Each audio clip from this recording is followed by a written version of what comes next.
"Who let her in?" the hostess demanded. The Duke stood. "I did. She's my guest." The chandeliers in Lady Pemberton's ballroom held 300 candles each, and Margaret Shaw had counted every one of them, twice. It was preferable to counting the number of young ladies who had whispered behind their fans as she passed, or the gentlemen whose eyes had slid over her like water over glass, finding no purchase, no reason to pause. 47 whispers, 12 dismissive glances. One evening not yet half over. She stood near a pillar wreathed in hothouse roses, her dance card empty save for 2 names, her father's. For the opening quadrille he had abandoned halfway through when Lord Pemberton had beckoned him toward the card-room, and Mr. Harold Finch, a ruddy-faced widower of 53, who had spent their entire waltz staring at her décolletage while inquiring about her father's shipping interests. "The merchant's girl cleans up rather well, I suppose?" a voice drifted from behind the pillar. "Though that shade of green does nothing for her complexion. All those dreadful freckles. Mamma says her dowry is £40,000. A second voice, younger, breathless with scandalized delight. "Can you imagine?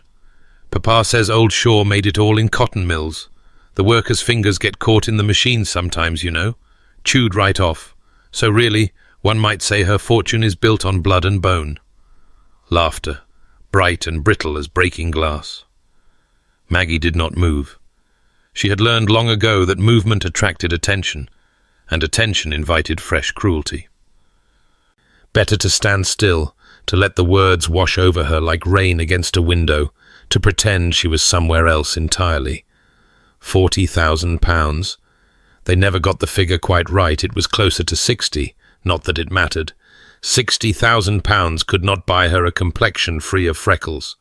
It could not make her hair any less aggressively red, could not teach her to simper and giggle like the Pemberton girl currently dissecting her behind the roses. It could not erase the stain of trade from her bloodline, could not manufacture the generations of aristocratic breeding that separated her from every other woman in this room. "She's been out for 4 seasons now," the older voice continued. 4. If Papa had not specifically requested I be civil to her something about Mr. Shaw and the canal investment, I should not acknowledge her at all. "Poor thing," the younger voice said, in a tone that suggested she found Maggie's situation not pitiable but amusing. "Do you think she knows no one will ever marry her? Not properly, I mean. Perhaps some desperate younger son might take her on for the money, but can you imagine her at court? The Queen would faint dead away." Maggie's fingers tightened on her empty dance card. The Queen would do no such thing, she thought savagely. The Queen had better things to concern herself with than the bloodlines of every woman presented to her. But saying so would accomplish nothing except confirming what everyone already believed, that Margaret Shaw was proud, prickly, unable to accept her place in the grand social order. And perhaps they were right. Perhaps pride was all she had left. She moved away from the pillar before she could hear more, weaving through the crowd with the practiced invisibility of the perpetually unwelcome. Her gown was not wrong for her complexion. She had chosen the deep emerald silk precisely because it made her hair glow like autumn fire and her eyes shine like sea glass. She was not beautiful by the Ton's narrow standards, but she had learned to dress in ways that pleased her own eye, since pleasing anyone else's had proven impossible. A servant passed with a tray of champagne, and Maggie took a glass, offering the young woman a small smile. The maid's eyes widened. Guests did not typically smile at servants before she bobbed a curtsy and hurried on. "You should not do that," a voice said at her elbow. "The other guests will think you are peculiar." Maggie turned to find Mrs. Amelia Blackwood, wife of a minor baronet, and one of the few women in society who had ever treated her with anything approaching genuine warmth. They had met 2 seasons ago at a musicale, when both had been trapped in conversation with an elderly countess who was stone deaf and insisted on discussing her digestive complaints at length. Shared suffering had forged a tentative friendship. "I am already peculiar," Maggie replied. I might as well be pleasant about it. The merchant's daughter who smiles at servants and refuses to flirt with fortune hunters. Amelia shook her head, dark curls bouncing beneath her pearl-studded headband. You are a walking scandal, my dear. I believe one must actually be invited to scandals to participate in them. This, Maggie gestured at the glittering ballroom, the swirling dancers, the clusters of elegantly dressed aristocrats who had not looked her way all evening, is merely tolerance. My father's money opens doors. His money does not make anyone glad to see me walk through them. Amelia's expression softened. It is not as bad as all that, surely. Is it not? Maggie smiled, the bright, brittle smile she had perfected over 4 seasons of being an outsider in silk and diamonds. Tell me, Amelia, when you arrived tonight, did anyone whisper about your breeding? Did anyone speculate about your dowry, or your father's business, or whether the Queen might faint if forced to acknowledge your existence?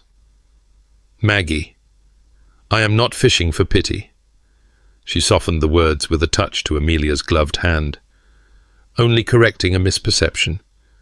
I know exactly where I stand, and it is on ground that will never quite stop shifting beneath my feet. I have made peace with it. This was a lie, but it was a lie she had told so many times that it had calcified into something resembling truth. She did not need their acceptance. She did not want their approval. She had her books, her father's love, her own stubborn sense of self-worth. It was enough. It had to be enough. A sudden ripple passed through the crowd, not the excited flutter that attended most arrivals, but something colder, more electric. Conversations faltered and resumed at lower volumes. Fans moved more rapidly. Heads turned toward the entrance with expressions that mixed curiosity and something very like fear. Good heavens, Amelia breathed. Is that it cannot be... Who? Maggie followed her friend's gaze toward the ballroom's entrance, where Lady Pemberton had gone very still, her professional hostess smile frozen in place. The Duke of Thornfield. They call him the Ice Duke. Amelia clutched Maggie's arm. He never attends these things. Never. Lady Pemberton must be beside herself to have secured such a coup. Only look at her face. She had no idea he was coming. Maggie looked. Lady Pemberton did indeed appear as though she had swallowed something unpleasant and was trying very hard to pretend it was champagne. And beside her, still half in shadow, stood... Oh. He was tall. That was her first thought, watching him step fully into the candlelight. Tall and broad-shouldered, dressed in stark black evening clothes that made every other man in the room look faintly ridiculous in their peacock colours. His hair was dark, almost black, shot through with silver at the temples in a way that should have aged him, but instead lent him an air of severity, of power, of something ancient and unmovable. She could not make out his features clearly from this distance, but she could see the way people parted for him, the way conversations died as he passed, the way even the most confident society matrons seemed to shrink. "Why do they call him that?" she asked. "The Ice Duke?" "Because he is cold as winter and twice as unforgiving, or so I am told." Amelia's voice dropped to a whisper. "His wife died 3 years ago, in childbed. The baby too. They say he has not smiled since, has not danced, has not shown interest in any woman. He appears in society once or twice a season, stands in corners looking forbidding, and leaves everyone feeling like they have disappointed him simply by existing. How exhausting that must be for him." "Maggie," Amelia giggled, scandalized. "He is a duke, one of the wealthiest men in England. He could set fire to this ballroom, and people would thank him for the warmth. Then it is fortunate he is made of ice and cannot strike a spark." Maggie sipped her champagne, watching the Duke's progress through the room. "Look at them all, Amelia. They are terrified of him. Even Lady Pemberton, who has never been afraid of anyone in her life, is babbling like a schoolgirl." It was true. Lady Pemberton had attached herself to the Duke's arm and was gesturing expansively, her laughter too loud, her movements too quick. The Duke bore it with the patience of a statue, his face turned away so that Maggie still could not quite see his expression. But something in the set of his shoulders, the careful distance he maintained even while being touched, spoke of a man enduring rather than enjoying. She knew that feeling, knew it intimately. "I should not stare," she said, turning away. "I am already the subject of enough gossip without being caught gawking at a duke." "You could gawk at him all night and he would never notice." Amelia's tone was pragmatic rather than cruel. "Men like that do not notice women like us. We are furniture to them. Pleasant enough, occasionally useful, utterly unremarkable. Women like us." Amelia meant it kindly solidarity between those who occupied the lower rungs of society's ladder, but the words stung anyway. Women like us. Women who would never be more than background figures in the grand drama of aristocratic life. "I believe I need some air," Maggie said. "The room has grown rather close." "Shall I come with you?" "No, stay. Enjoy the spectacle." She pressed Amelia's hand. "I shall only be a moment." She slipped away before her friend could protest, navigating the crowd with practiced ease, seeking the terrace doors she had spotted earlier. The ballroom was beautiful, all gilt and crystal and hothouse flowers, but it was also suffocating, and Maggie had learned that survival sometimes meant knowing when to retreat. The terrace, when she found it, was blissfully empty. She stepped out into the cool night air and breathed deeply, letting the tension drain from her shoulders. The Pemberton garden stretched out before her, silvered by moonlight, and for a moment she could pretend she was somewhere else entirely, somewhere she belonged. A sound from the shadows made her turn, not on the terrace itself, but in a small alcove just beyond the doors, hidden from casual view by a potted orange tree.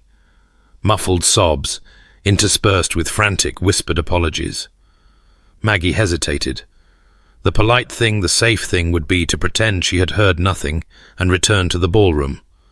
But the sobs sounded young and frightened and desperately alone. She stepped toward the alcove. A serving girl crouched there, perhaps 16 years old, scrubbing frantically at a dark stain on her white apron. Wine, from the smell of it. Her cap was askew, her face blotchy with tears, and when she saw Maggie, she scrambled to her feet with a gasp of pure terror. "Oh, miss, please, I didn't mean it was an accident. I swear, Lord Pemberton's elbow caught my tray. And please don't tell Mrs. Hutchins. She'll turn me out without a reference. My mum needs the money. I can't—" "Hush."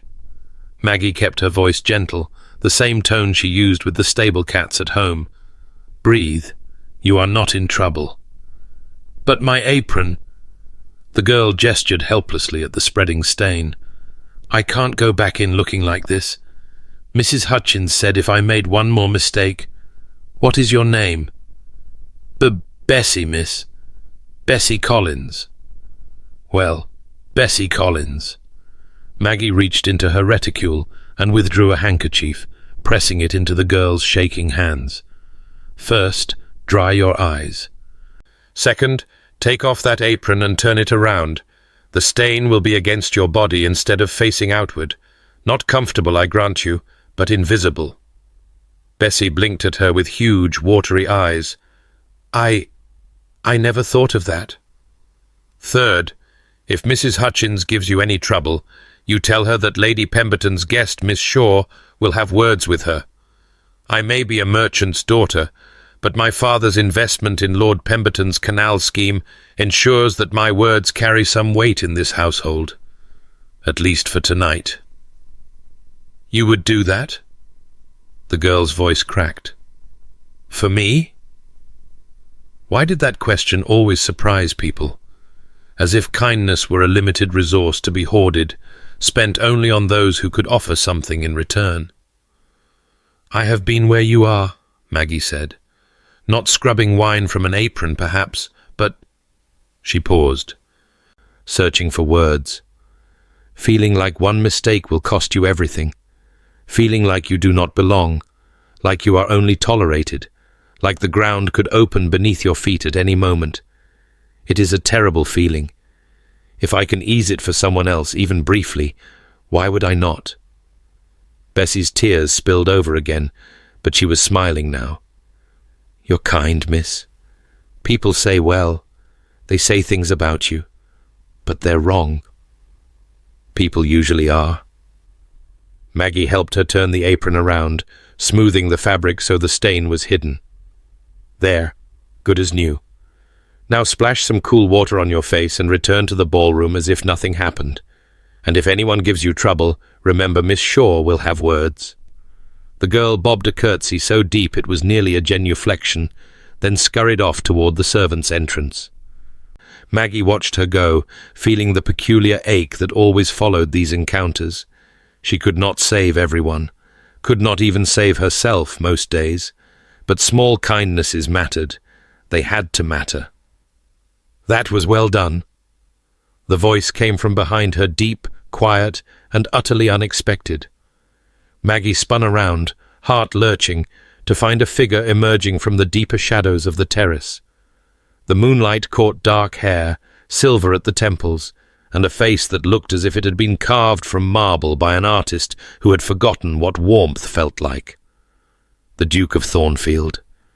He must have been here the entire time, must have watched her comfort the crying maid, must have heard every word she said. And now he stood before her, close enough that she could see the grey of his eyes, pale, piercing, unsettlingly direct, and she had no idea what to do with her hands. Your Grace?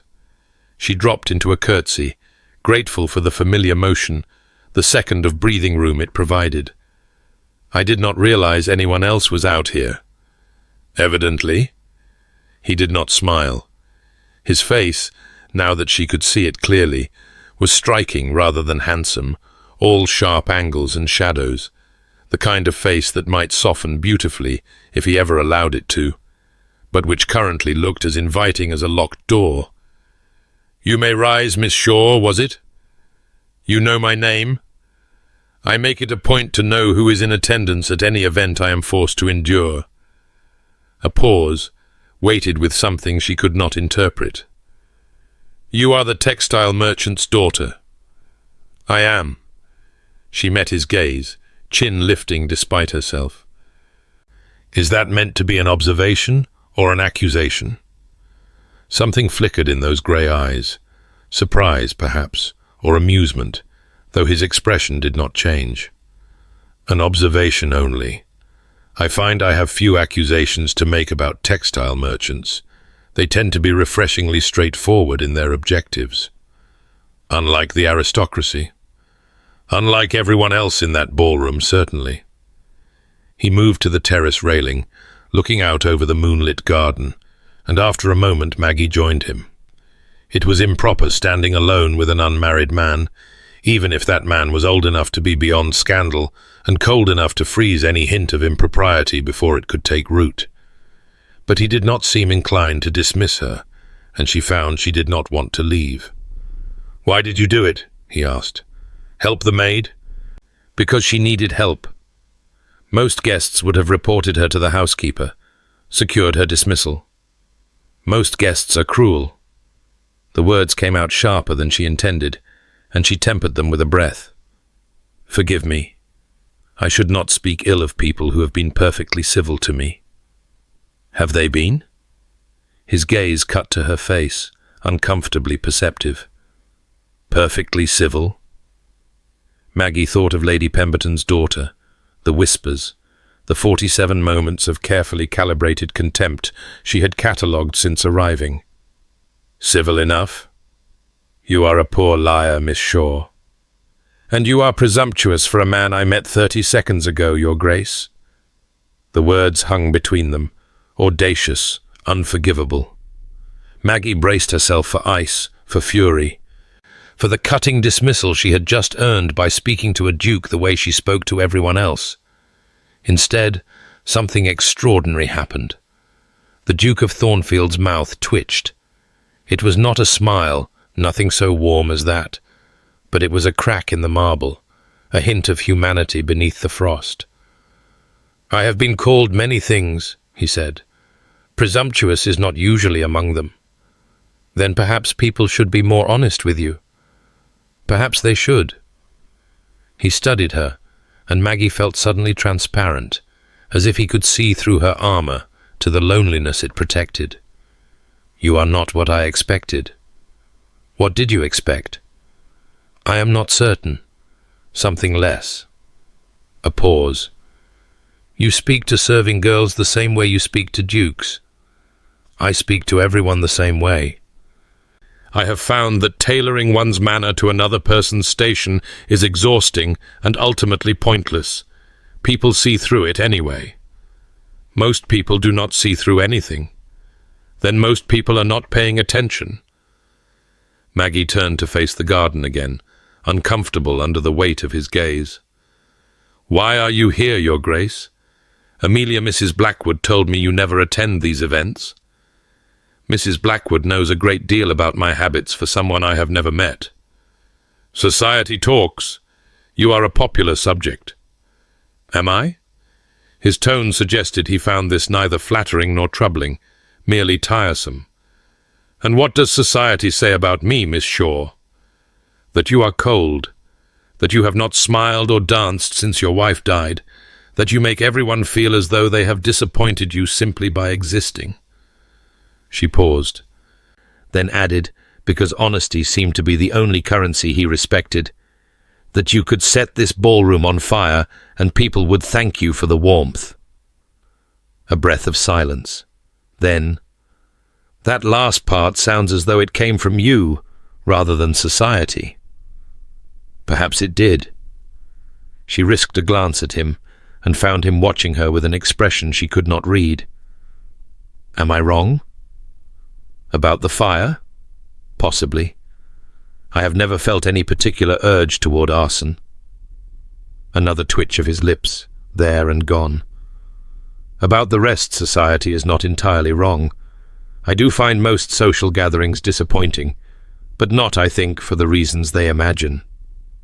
"And what are the reasons they imagine?" "That I consider everyone beneath me, that my standards are impossibly high, that I am so consumed by grief that I have forgotten how to feel anything else." He turned to face her fully, and Maggie had the unsettling sensation of being truly seen for the first time in years. "Shall I tell you the truth, Miss Shaw?" "If you wish. I find social gatherings disappointing because everyone in them is performing, including me, especially me, and I have grown very tired of performances." His eyes held hers. "You do not perform. That maid Bessie Collins will remember your kindness long after she has forgotten every aristocrat who looked through her tonight, because you were real with her. You were present. That is rarer than you know." Maggie did not know what to say. She had been insulted at parties, patronized, ignored, occasionally propositioned by fortune hunters who saw her dowry and nothing else. She had never been seen, understood, appreciated for the very qualities that made her unacceptable to everyone else. "You do not know me," she said finally. "You have known me for 5 minutes. I could be performing right now, for all you know, playing the part of the kind-hearted misfit to win your sympathy." "You could be."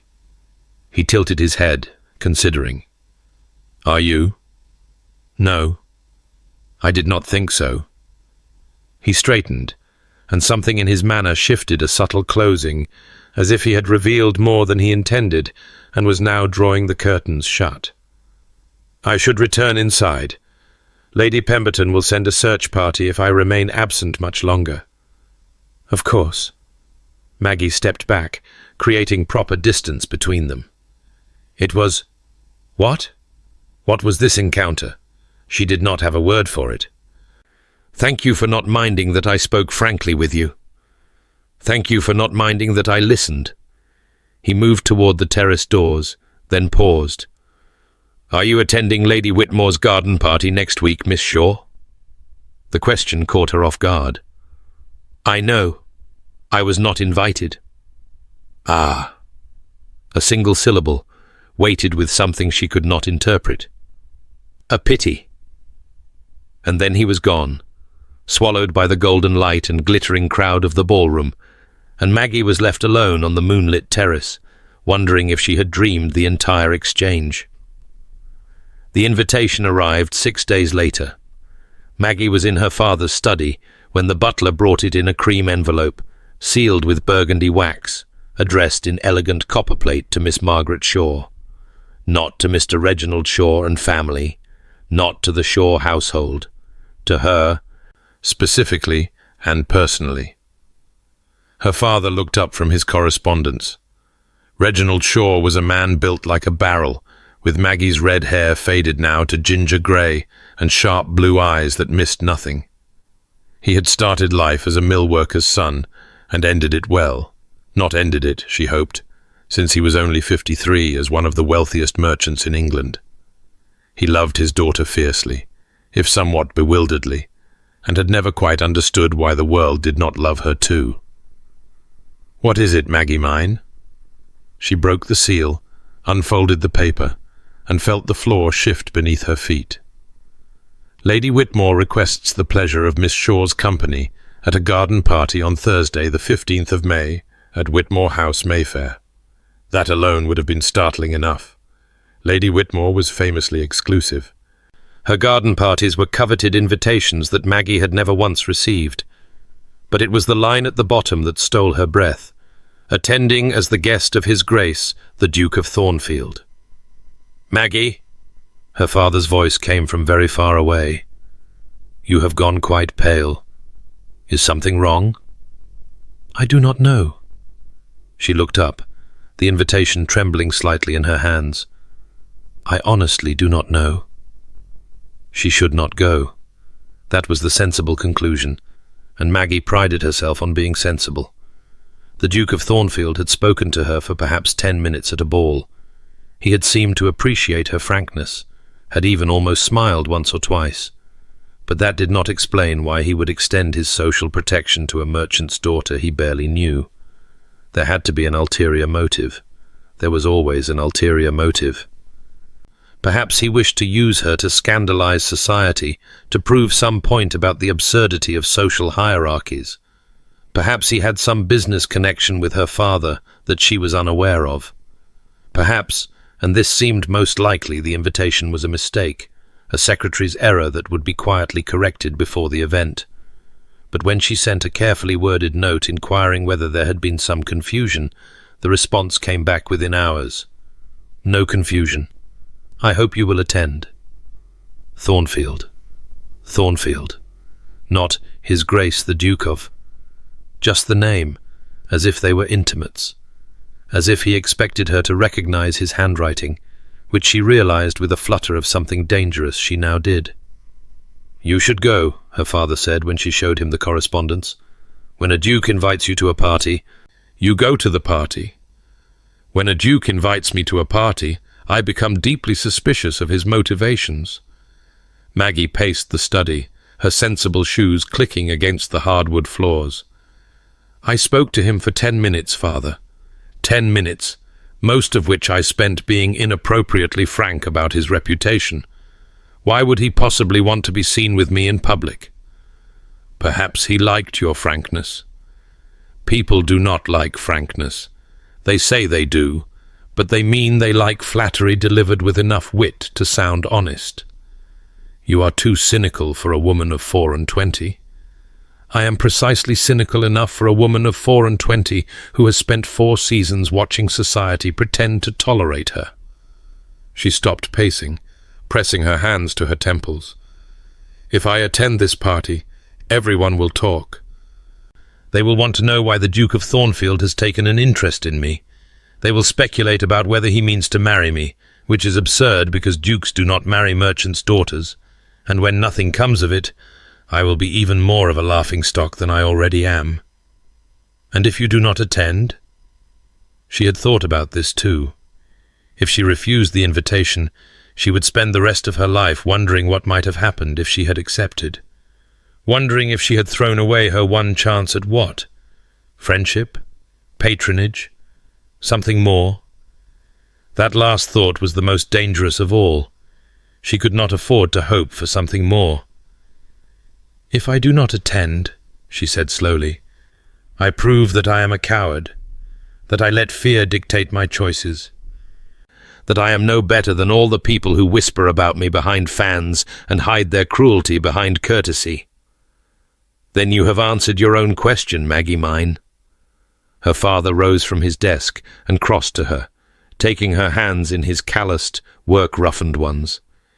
He had never been ashamed of hands that showed labour. He considered them badges of honour.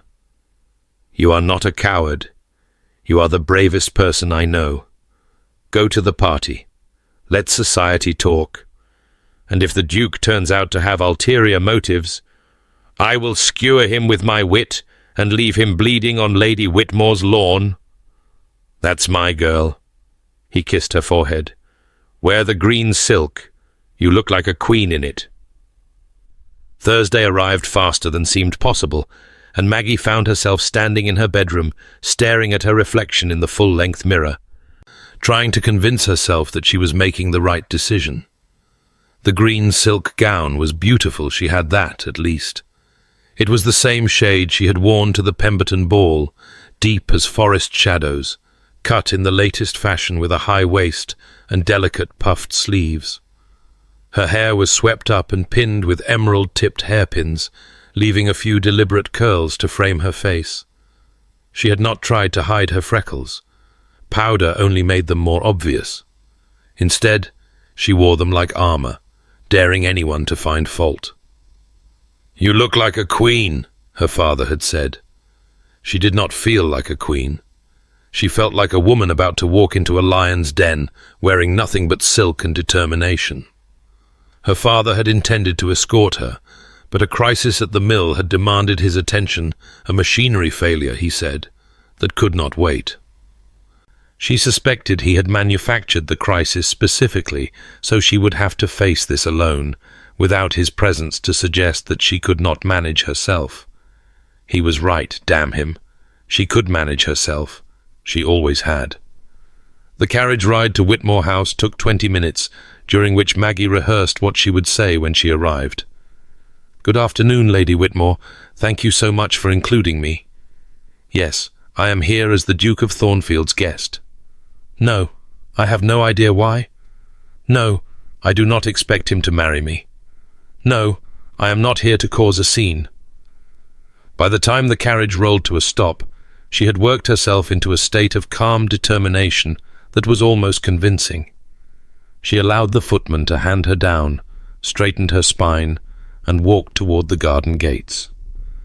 Lady Whitmore's garden was legendary, 3 acres of manicured beauty in the heart of Mayfair, with winding paths, a classical folly, and enough flowering plants to perfume the entire neighbourhood. Today it was filled with perhaps 100 guests, all of whom turned to look as Maggie presented her invitation to the footman at the gate. The footman's eyes widened slightly when he read the name at the bottom. His Grace, the Duke of Thornfield, but he was too well trained to comment. He bowed, stepped aside, and gestured for her to enter. She walked in alone. The whispers started immediately. Not the subtle whispers of the Pemberton ball, hidden behind fans and polite smiles, but open murmurs of surprise and speculation. She heard her name passed from group to group like a contagion, saw heads turn, eyebrows raise, expressions shift from confusion to disbelief to something that looked very like hostility. She kept walking. The garden path wound between hedges of blooming roses, and Maggie followed it as though she knew where she was going, as though she had every right to be here, as though she could not feel the weight of dozens of aristocratic stares pressing against her back, like hands trying to push her out. "You are not a coward," she told herself. "You are the bravest person Father knows. And if they do not want you here, Miss Shaw—" The voice came from ahead of her, and she looked up to find the Duke of Thornfield standing at the end of the path. He was dressed impeccably, as before dark coat, ivory waistcoat, cravat tied with mathematical precision. But there was something different about him today. Something almost anticipatory in the set of his shoulders, as if he had been waiting for her arrival. "Your Grace." She curtsied, glad that her voice came out steady. "Thank you for the invitation." "Thank you for accepting it." He extended his arm. "May I escort you to the refreshment tent? Lady Whitmore has acquired a truly alarming quantity of strawberries, and I am told they must be consumed before they perish from neglect." A laugh surprised its way out of her genuine, unexpected, entirely inappropriate given the circumstances. But his lips twitched in response, that almost smile she remembered from the terrace, and she found herself placing her hand on his arm as if this were perfectly normal. As if merchants' daughters walked through garden parties on the arms of dukes every day. The whispers intensified as they walked. Maggie kept her eyes forward, her chin high, her hand steady on his sleeve. She could feel the tension in his arm. He was not unaware of the attention they attracted, but he gave no outward sign of discomfort. His stride was measured, unhurried, as if he had all the time in the world to parade her past the scandalized aristocracy. They had nearly reached the refreshment tent when a voice rang out behind them, sharp, imperious, designed to carry. "Who let her in?" Maggie stopped. The Duke stopped with her. Slowly, they turned. Lady Pemberton stood on the path, her face mottled with outrage, her fan clutched so tightly that its ivory sticks threatened to snap. Behind her, a cluster of guests had frozen mid-conversation, watching with the avid attention of spectators at a blood sport. "I beg your pardon?" Lady Whitmore, until now a distant figure greeting guests by the fountain, hurried over with an expression of horrified confusion. "Octavia, what—" "That woman." Lady Pemberton pointed a shaking finger at Maggie. "The merchant's daughter. Who let her in? This is a private party, Augusta. You cannot possibly have invited her." Silence fell over the garden. Every head turned toward Maggie. She felt their gazes like physical pressure, pinning her in place, stripping away every layer of armor until she was just a girl who did not belong, who had never belonged, who had been foolish enough to hope that this time might be different. And then the Duke of Thornfield moved. He stepped forward, placing himself slightly in front of Maggie, not blocking her from view, but positioning his body as a shield. When he spoke, his voice was not loud. He did not need it to be. The entire garden had gone quiet enough to hear a petal fall. "I did." Lady Pemberton's mouth opened and closed without sound. Lady Whitmore looked as if she might faint. In the crowd, someone gasped audibly. "I let her in," the Duke continued, each word precise as cut glass. "Miss Shaw is here as my guest. She will remain as my guest. And I suggest that anyone who takes issue with her presence take issue with me directly, rather than making a spectacle of themselves in Lady Whitmore's otherwise lovely garden."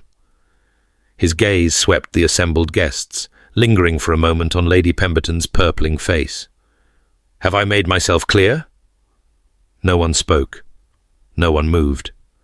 The garden might have been a painting, frozen in oils. The Duke turned back to Maggie. His face was marble still. But his eyes, those grey eyes she had thought so cold, held something unexpected, something warm. "Miss Shaw?"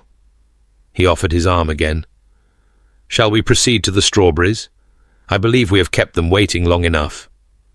She looked at his arm, looked at his face, looked at the 100 hostile stares surrounding them on all sides, and she smiled a real smile. Not the brittle armor smile she wore in ballrooms, but something genuine and reckless, and entirely her own. "Yes," she said, placing her hand on his sleeve. "I believe we shall." The strawberries were, as promised, exceptional. Maggie stood beneath the striped canvas of the refreshment tent, a porcelain plate in her hand, and tried to focus on the perfectly ripe fruit rather than the extraordinary events of the past 10 minutes. The Duke had deposited her here with instructions to eat something. "You have gone rather pale, Miss Shaw, and I will not have you fainting on Lady Whitmore's lawn," before excusing himself to speak with their hostess. She could see them now through the tent's open flap, two figures engaged in what appeared to be a very serious conversation. Lady Whitmore kept glancing toward Maggie with an expression that hovered between mortification and fascination. The Duke's expression remained unreadable. "Well," a voice said at her elbow, "that was certainly dramatic." Maggie turned to find a young woman about her own age settling onto the bench beside her. She was pretty in an unconventional way. Dark hair, sharp features, a mouth that looked as though it smiled often and meant it. Her gown was expensive but simple, pale blue muslin with minimal adornment, and she moved with the easy confidence of someone who had never questioned her right to occupy any space she chose. "I am sorry," Maggie said carefully. "Have we been introduced?" "Not formally, which is dreadfully rude of me." The woman extended her hand in a gesture more suited to a gentleman's club than a garden party. "Lady Caroline Ashworth. You may call me Caroline, as I intend to call you Maggie, and we may as well dispense with formality since my brother has apparently decided to upend society on your behalf." Brother. Maggie's mind caught on the word, made the connection, felt the ground shift again beneath her feet. "The Duke is your brother?" "Unfortunately for him, yes." Caroline's smile was warm and conspiratorial.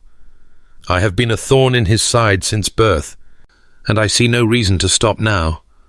I must say, I am delighted to finally meet you. Alexander has told me absolutely nothing about you, which means you must be terribly important." Maggie had no idea how to respond to this. "I believe you may be operating under a misapprehension. The Duke and I have spoken perhaps twice. I have no idea why he invited me here today." "No?" Caroline's eyebrows rose. "Then you are either remarkably unobservant or refreshingly modest. Either way, I approve." She plucked a strawberry from Maggie's plate without asking permission. "He attended the Pemberton ball, you know. He never attends anything. I had to physically pry the invitation from his hand to confirm he had actually gone somewhere voluntarily. And then he came home and immediately wrote to Lady Whitmore demanding that you be invited to her party." "Demanding, Maggie. My brother does not demand things. He suggests them in a tone that implies dire consequences for non-compliance, which is rather different. Perhaps he felt sorry for me. Alexander does not feel sorry for anyone. He feels responsible for them, which is far more troublesome." Caroline finished the stolen strawberry and reached for another. "He has been responsible for me since I was 16, and our parents died. Responsible for the estates, the tenants, the family name, the future of the entire Ashworth line. It has made him insufferably serious, but I suppose one cannot fault him for it." Maggie glanced toward the tent's entrance, where the Duke Alexander apparently was still deep in conversation with Lady Whitmore. "He does seem rather serious." "He was not always." Caroline's voice softened. "Before Eleanor, his wife, before she died, he could be quite different. Warmer, more prone to laughter. I keep hoping that version of him is still in there somewhere, buried under all the ice." She looked at Maggie with sudden intensity. "Perhaps that is why he has taken an interest in you. Perhaps he senses that you might be capable of reaching him. Lady Caroline." "Caroline. Caroline, then. You are reading far too much into a very brief acquaintance. Your brother spoke to me at a ball because I happened to be standing on the same terrace as him. He invited me here today for reasons I do not understand. That is the entirety of our relationship." "Is it?" Caroline's smile returned, knowing and amused. "Then why did he just spend 5 minutes telling Lady Whitmore that anyone who insults you will never receive another invitation to any event he attends for the rest of their natural life? And why is he looking at you right now as though he cannot quite believe you exist?" Maggie's gaze snapped to the tent entrance. The Duke was indeed looking at her, not with the cold assessment she had seen at the Pemberton ball, but with something warmer, something that made her stomach flutter in a way she did not trust. He crossed toward them, his stride unhurried but purposeful. "Caroline, I see you have already attached yourself to Miss Shaw. Someone had to keep her company while you were busy terrorizing our hostess." Caroline rose from the bench, brushing strawberry juice from her gloved fingers. "I like her, Alexander." "Try not to frighten her away with your general air of doom and disapproval." "I do not have an air of doom. You absolutely do. It follows you like a particularly gloomy cloud." She pressed a kiss to his cheek, an affectionate gesture that seemed to startle him, and turned to Maggie. "Come to tea on Tuesday. Ashworth House, 3 o'clock. We shall compare notes on how impossible my brother is, and become the best of friends." Before Maggie could respond, Caroline had swept away in a flurry of blue muslin, leaving her alone with the Duke. "I apologize for my sister," he said after a moment. "She has never learned the art of subtlety." "I found her refreshing." Maggie set down her plate. Her appetite vanished. "Your Grace, what you did out there speaking for me to Lady Pemberton, I must thank you, but I must also ask why. You hardly know me." "Why would you risk your reputation defending a merchant's daughter? Is that what you think I did? Risked my reputation? Society will certainly see it that way.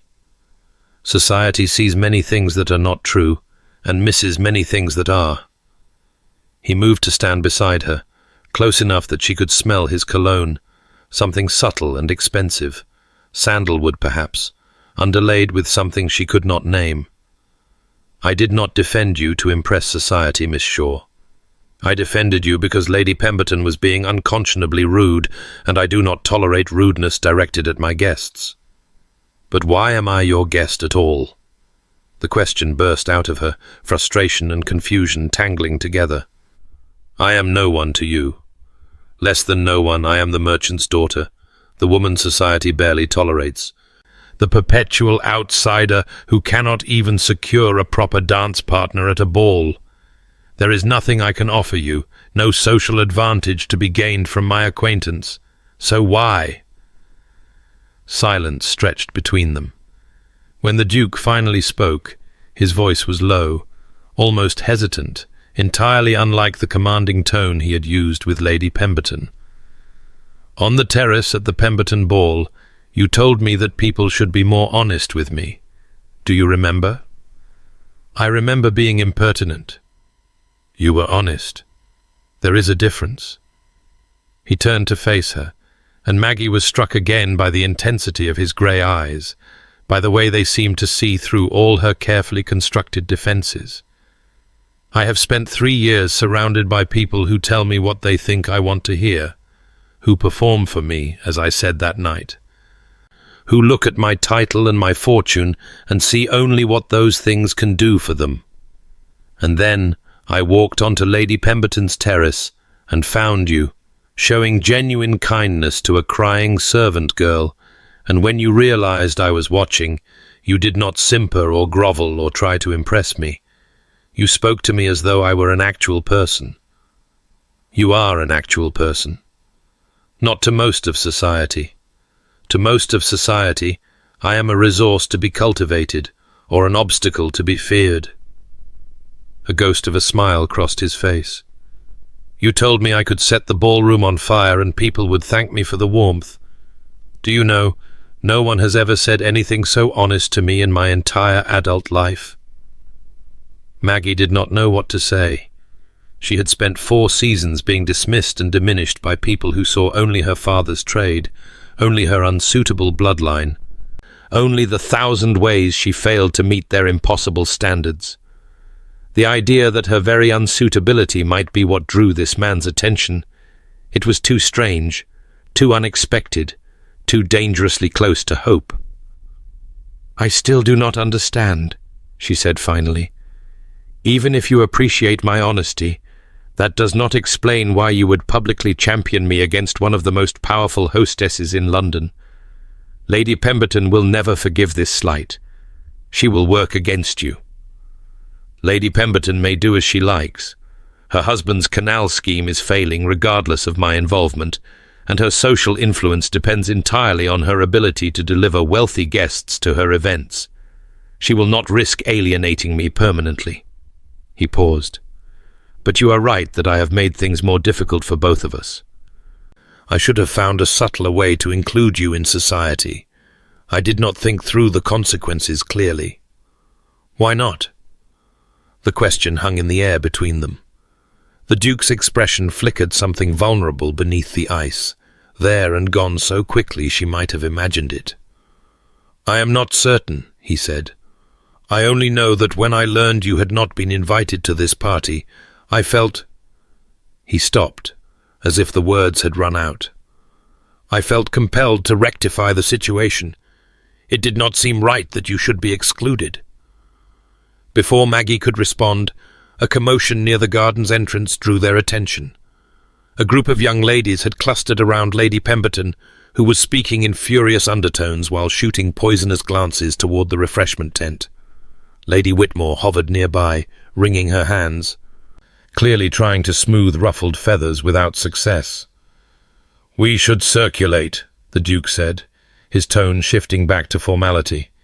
"If you remain hiding in this tent, Lady Pemberton will claim victory. Better to walk through the party as though nothing has happened." "Easy for you to say. They are not whispering about you." "They are absolutely whispering about me. They simply lack the courage to let me hear it." He offered his arm. "Shall we give them something new to whisper about?" It was reckless. It was foolish. It was exactly the sort of behavior that would cement Maggie's reputation as a social climber who had somehow bewitched a duke. She took his arm anyway. The weeks that followed were unlike anything Maggie had ever experienced. The Duke of Thornfield began appearing in her life with a regularity that defied explanation.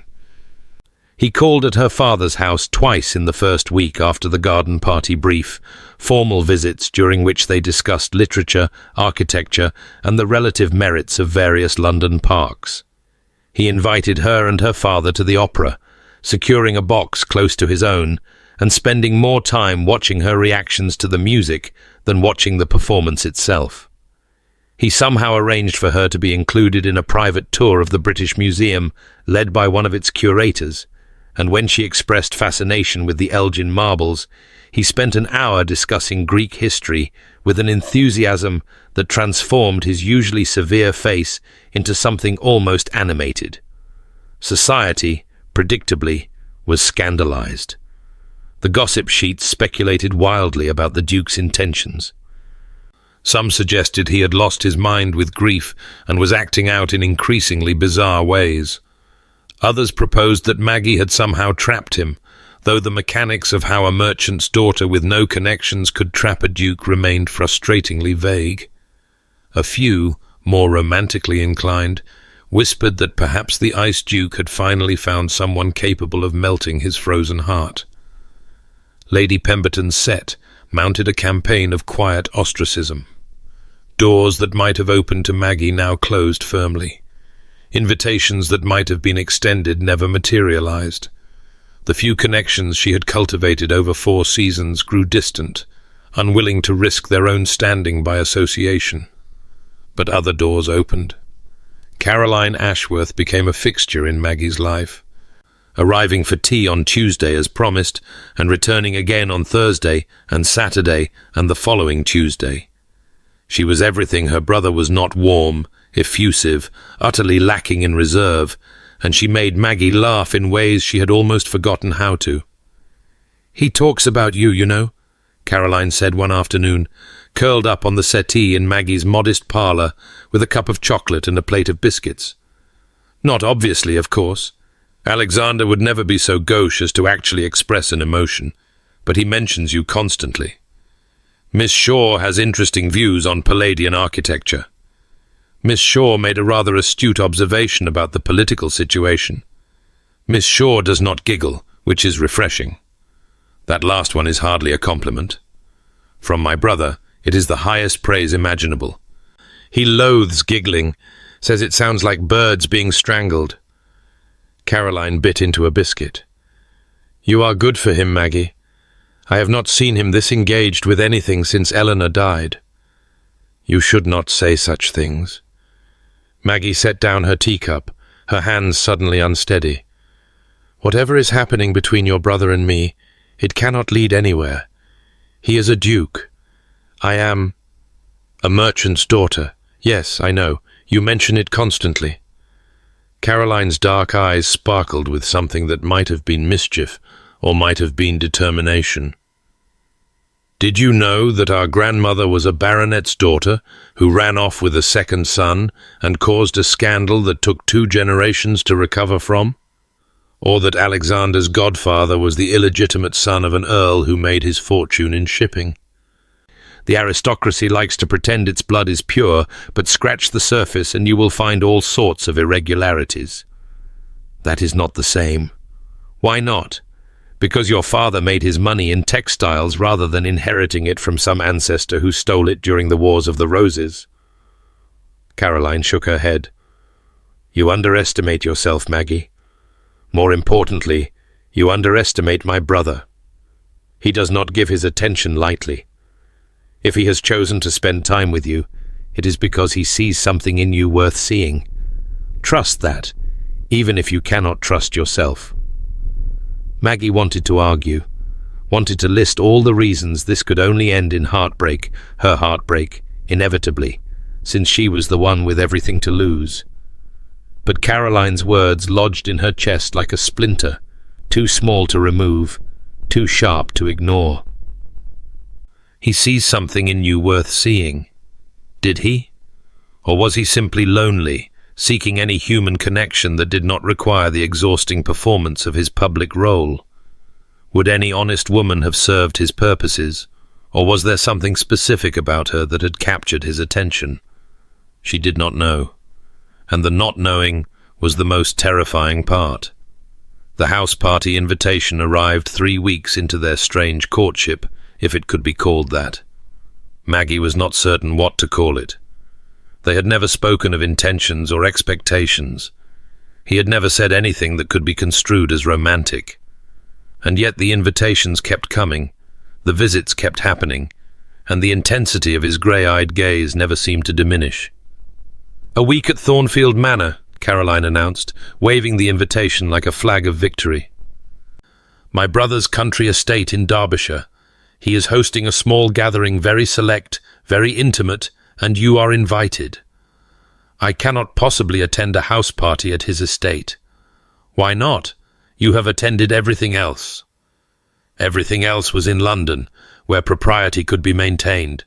A week in the countryside, in his home, staying under his roof." Maggie shook her head. "It would be tantamount to announcing an engagement that does not exist." "Then perhaps it should exist." Caroline's voice gentled. "Maggie, I am not blind. I see the way you look at him, the way he looks at you. Something is happening between you, whether you are willing to name it or not. This house party is his way of moving things forward, of giving you both a chance to see what might be possible. And if nothing is possible? If we spend a week together and realize that we are not suited? Then you return to London with the answer to a question you have been too afraid to ask." Caroline took her hands. "Is that not better than spending the rest of your life wondering?" Maggie thought of all the balls she had attended alone, all the dances she had not been asked for, all the years of smiling through rejection, pretending she did not want what she could not have.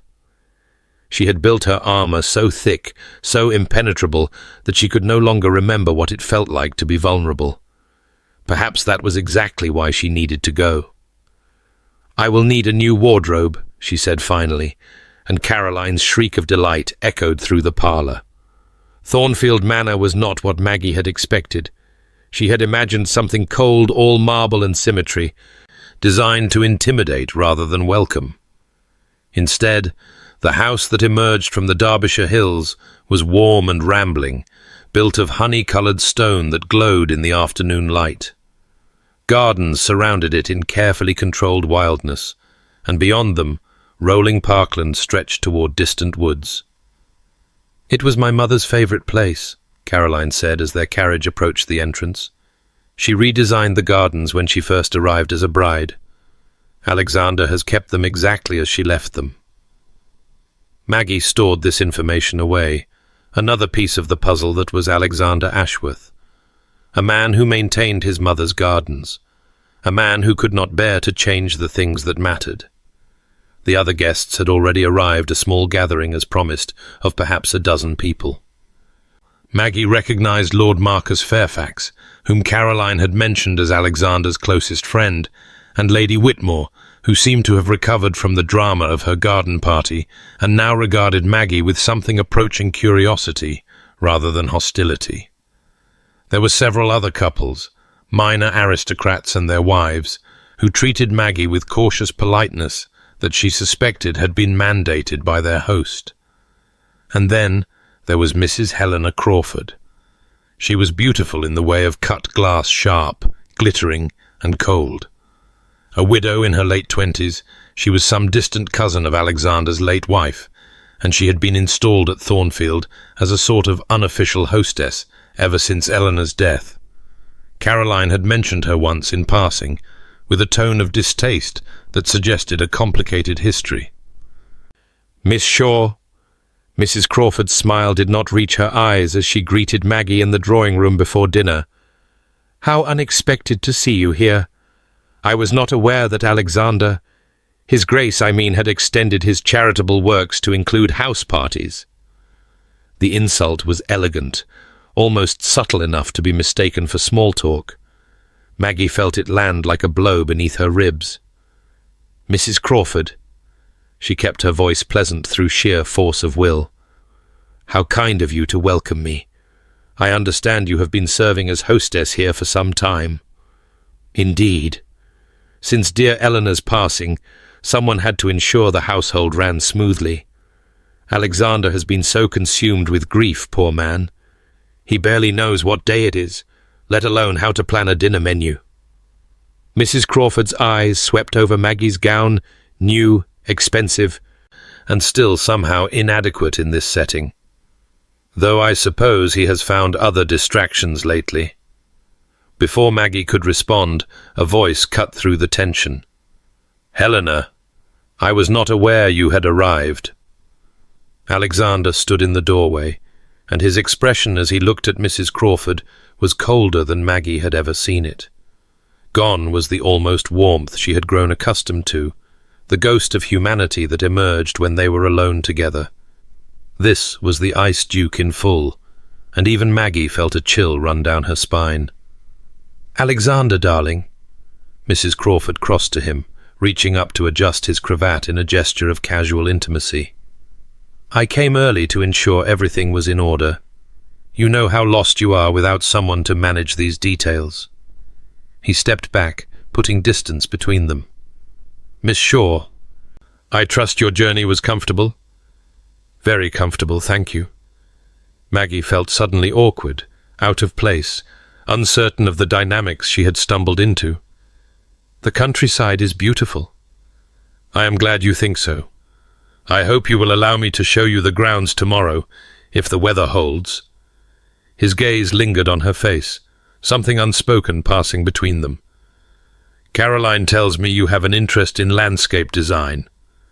"I have an interest in many things, Your Grace. It is one of the few advantages of an unconventional education." "Indeed." The ghost of a smile crossed his face there and gone, as always, but enough to warm Maggie's chest. "I look forward to hearing your thoughts on my mother's gardens." Mrs. Crawford's expression flickered something sharp and calculating behind her beautiful eyes. "I am sure Miss Shaw will find the gardens quite provincial compared to the public parks in London. We cannot all appreciate the subtle beauties of country living." "On the contrary," Maggie said, her chin lifting despite herself. "I find that public parks are designed to impress. Private gardens are designed to be loved. There is rather a significant difference."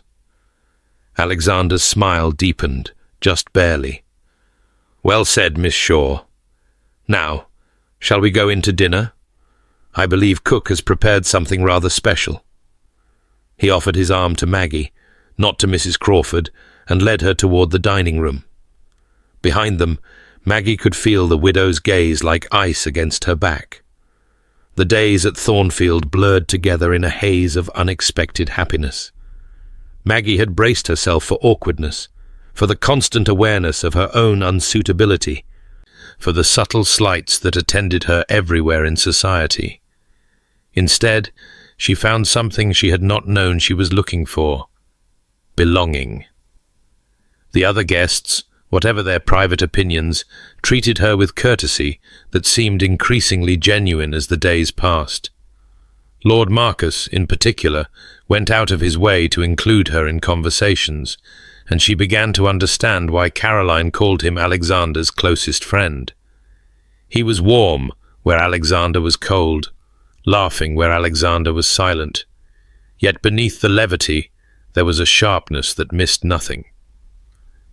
"He has been different since he met you," Marcus said on the third evening, when they found themselves alone together in the library after dinner. "I have known Alexander since we were boys at Eton. I have never seen him like this." "Like what?" "Present, engaged, interested in something beyond duty and grief." Marcus swirled the brandy in his glass, considering his words. After Eleanor died, he simply stopped. He went through the motions of his life, managed his estates, appeared in society when required, but there was no one home behind his eyes. It was as though he had decided that feeling anything was too dangerous, so he would simply stop feeling altogether. That sounds lonely. It was, for him and for everyone who loved him. Marcus looked at her directly. "You have changed that, Miss Shaw. I do not know how, and I am not certain Alexander knows either, but something in you has reached him, has reminded him that he is still alive."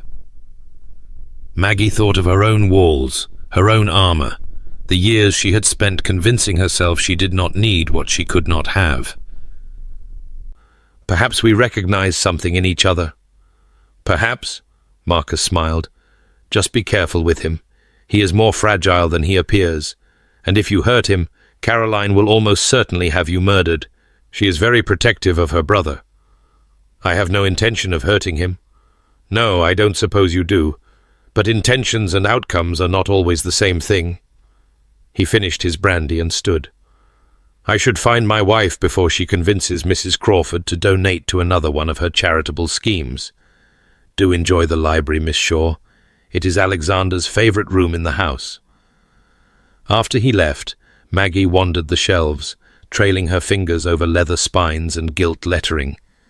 It was a beautiful room, floor-to-ceiling books, comfortable chairs arranged before a massive fireplace, windows that overlooked the gardens she had come to love over the past days. She could imagine Alexander here, surrounded by books and silence, retreating from a world that demanded too much of him. "You found my sanctuary." She turned. He stood in the doorway, silhouetted against the lamplight from the hall, and her heart did something complicated in her chest. "Lord Marcus said it was your favorite room." "Did he?" Alexander entered, closing the door behind him. "Marcus talks too much. It is one of his many failings as a friend. He also said I have changed you." The words came out before she could stop them. "That I have reminded you that you are still alive." Silence. The fire crackled in its grate. Somewhere in the house she could hear faint laughter from the drawing room where the other guests had gathered. "Marcus should learn to mind his own affairs," Alexander said finally, "though he is not wrong." Maggie's breath caught. "Your Grace." "Alexander." He moved closer, close enough that she could see the firelight reflected in his grey eyes. "We have been dancing around formality for weeks now, Miss Shaw. I think we can dispense with it when we are alone." "Alexander, then." The name felt strange on her tongue, intimate and fragile. "And you should call me Maggie." "Maggie." He spoke it softly, as though testing how it felt. It suits you. Strong and unconventional. Unconventional is a polite way of saying unsuitable. No, it is my way of saying that I am tired of suitable. He was very close now, close enough that she could feel the warmth radiating from his body, could smell that subtle sandalwood cologne that she had come to associate with him. I spent my whole life doing what was suitable. I married a suitable woman, a woman I loved, yes, but who was chosen partly because she met every requirement society placed on a future duchess. I performed my suitable duties, attended my suitable events, said my suitable words. And then Eleanor died, and none of it mattered. Suitability could not save her, could not save our child, could not fill the hollow space they left behind. Maggie's throat tightened. I am sorry. About Eleanor. About your child. I know you are. That is why I can speak of it to you. His hand rose, almost touched her cheek, then dropped back to his side. You do not offer platitudes. You do not tell me that time heals all wounds or that she is in a better place. You simply see. You see grief for what it is, and you do not try to fix it or minimize it. I cannot fix something I do not understand, and I would not presume to minimize someone else's pain. No, you would not. He studied her face, and Maggie felt suddenly transparent, as though all her walls had crumbled without her noticing. Do you know why I invited you here? I have wondered. I told myself it was because I wanted to give you a chance to experience society at its best, to show you that not everyone would treat you as Lady Pemberton did. He paused. But that was a lie, or at least not the whole truth. What is the whole truth? I invited you here because I could not bear the thought of going a whole week without seeing you. The words came out rough, almost unwilling. Because somewhere in the past weeks you have become necessary, essential. I do not know when it happened or how, but I find that I cannot stop seeking you out, cannot stop thinking about you when you are not there, cannot stop wanting. He stopped, jaw tight, as though he had already said too much.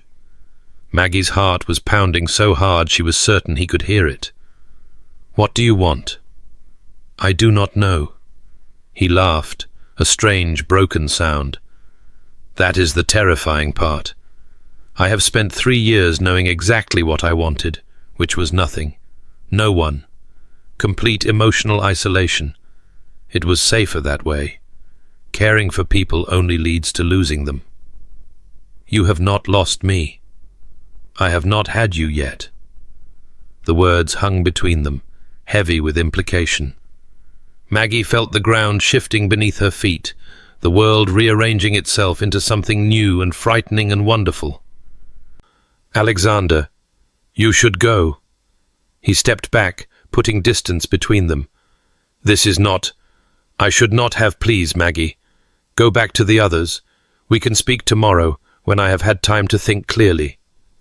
She wanted to argue, wanted to close the distance he had created, to tell him that she did not need him to think clearly, that she wanted him confused and uncertain and vulnerable, because that was how she felt too. But there was genuine distress in his eyes, genuine fear. Whatever was building between them, he was not ready to face it. Not yet. Tomorrow then, she said. Good night, Alexander. She left him standing alone in his sanctuary, surrounded by books and firelight, and the ghosts of everyone he had ever lost. The next morning dawned grey and drizzly, confining the guests indoors. Maggie spent the hours before luncheon in the drawing room with Caroline, pretending to read while her mind raced through the events of the previous evening. I cannot stop seeking you out, cannot stop thinking about you. Had he meant it? Could he possibly have meant it? The Duke of Thornfield, admitting to feelings for a merchant's daughter, it was the stuff of fairy tales, and Maggie had long ago stopped believing in fairy tales. And yet there was something in his eyes when he looked at her, something that made her believe, despite all her careful cynicism, that perhaps this time things might be different. "You are not reading that book," Caroline observed. "You have been staring at the same page for 20 minutes. I am thinking. About my brother, presumably." Caroline set down her embroidery. He was in a very strange mood at breakfast, would not meet anyone's eyes, spilled coffee on his waistcoat, which I have never seen him do in his entire life. Something happened last night. Nothing happened. Maggie. Caroline's tone brooked no argument. "I have known Alexander for 23 years. I can read him like a book, admittedly a book written in a very small font, with frequent margin notes in Greek. Something happened between you two. You may as well tell me, because I will find out eventually." Maggie hesitated. The conversation in the library felt too raw, too private to share. But Caroline was watching her with those sharp, dark eyes, and Maggie found she needed to talk to someone. "He said he could not stop thinking about me," she admitted, "that I had become necessary, essential." Caroline's eyes went wide. "He said that? Those exact words?" "Those exact words.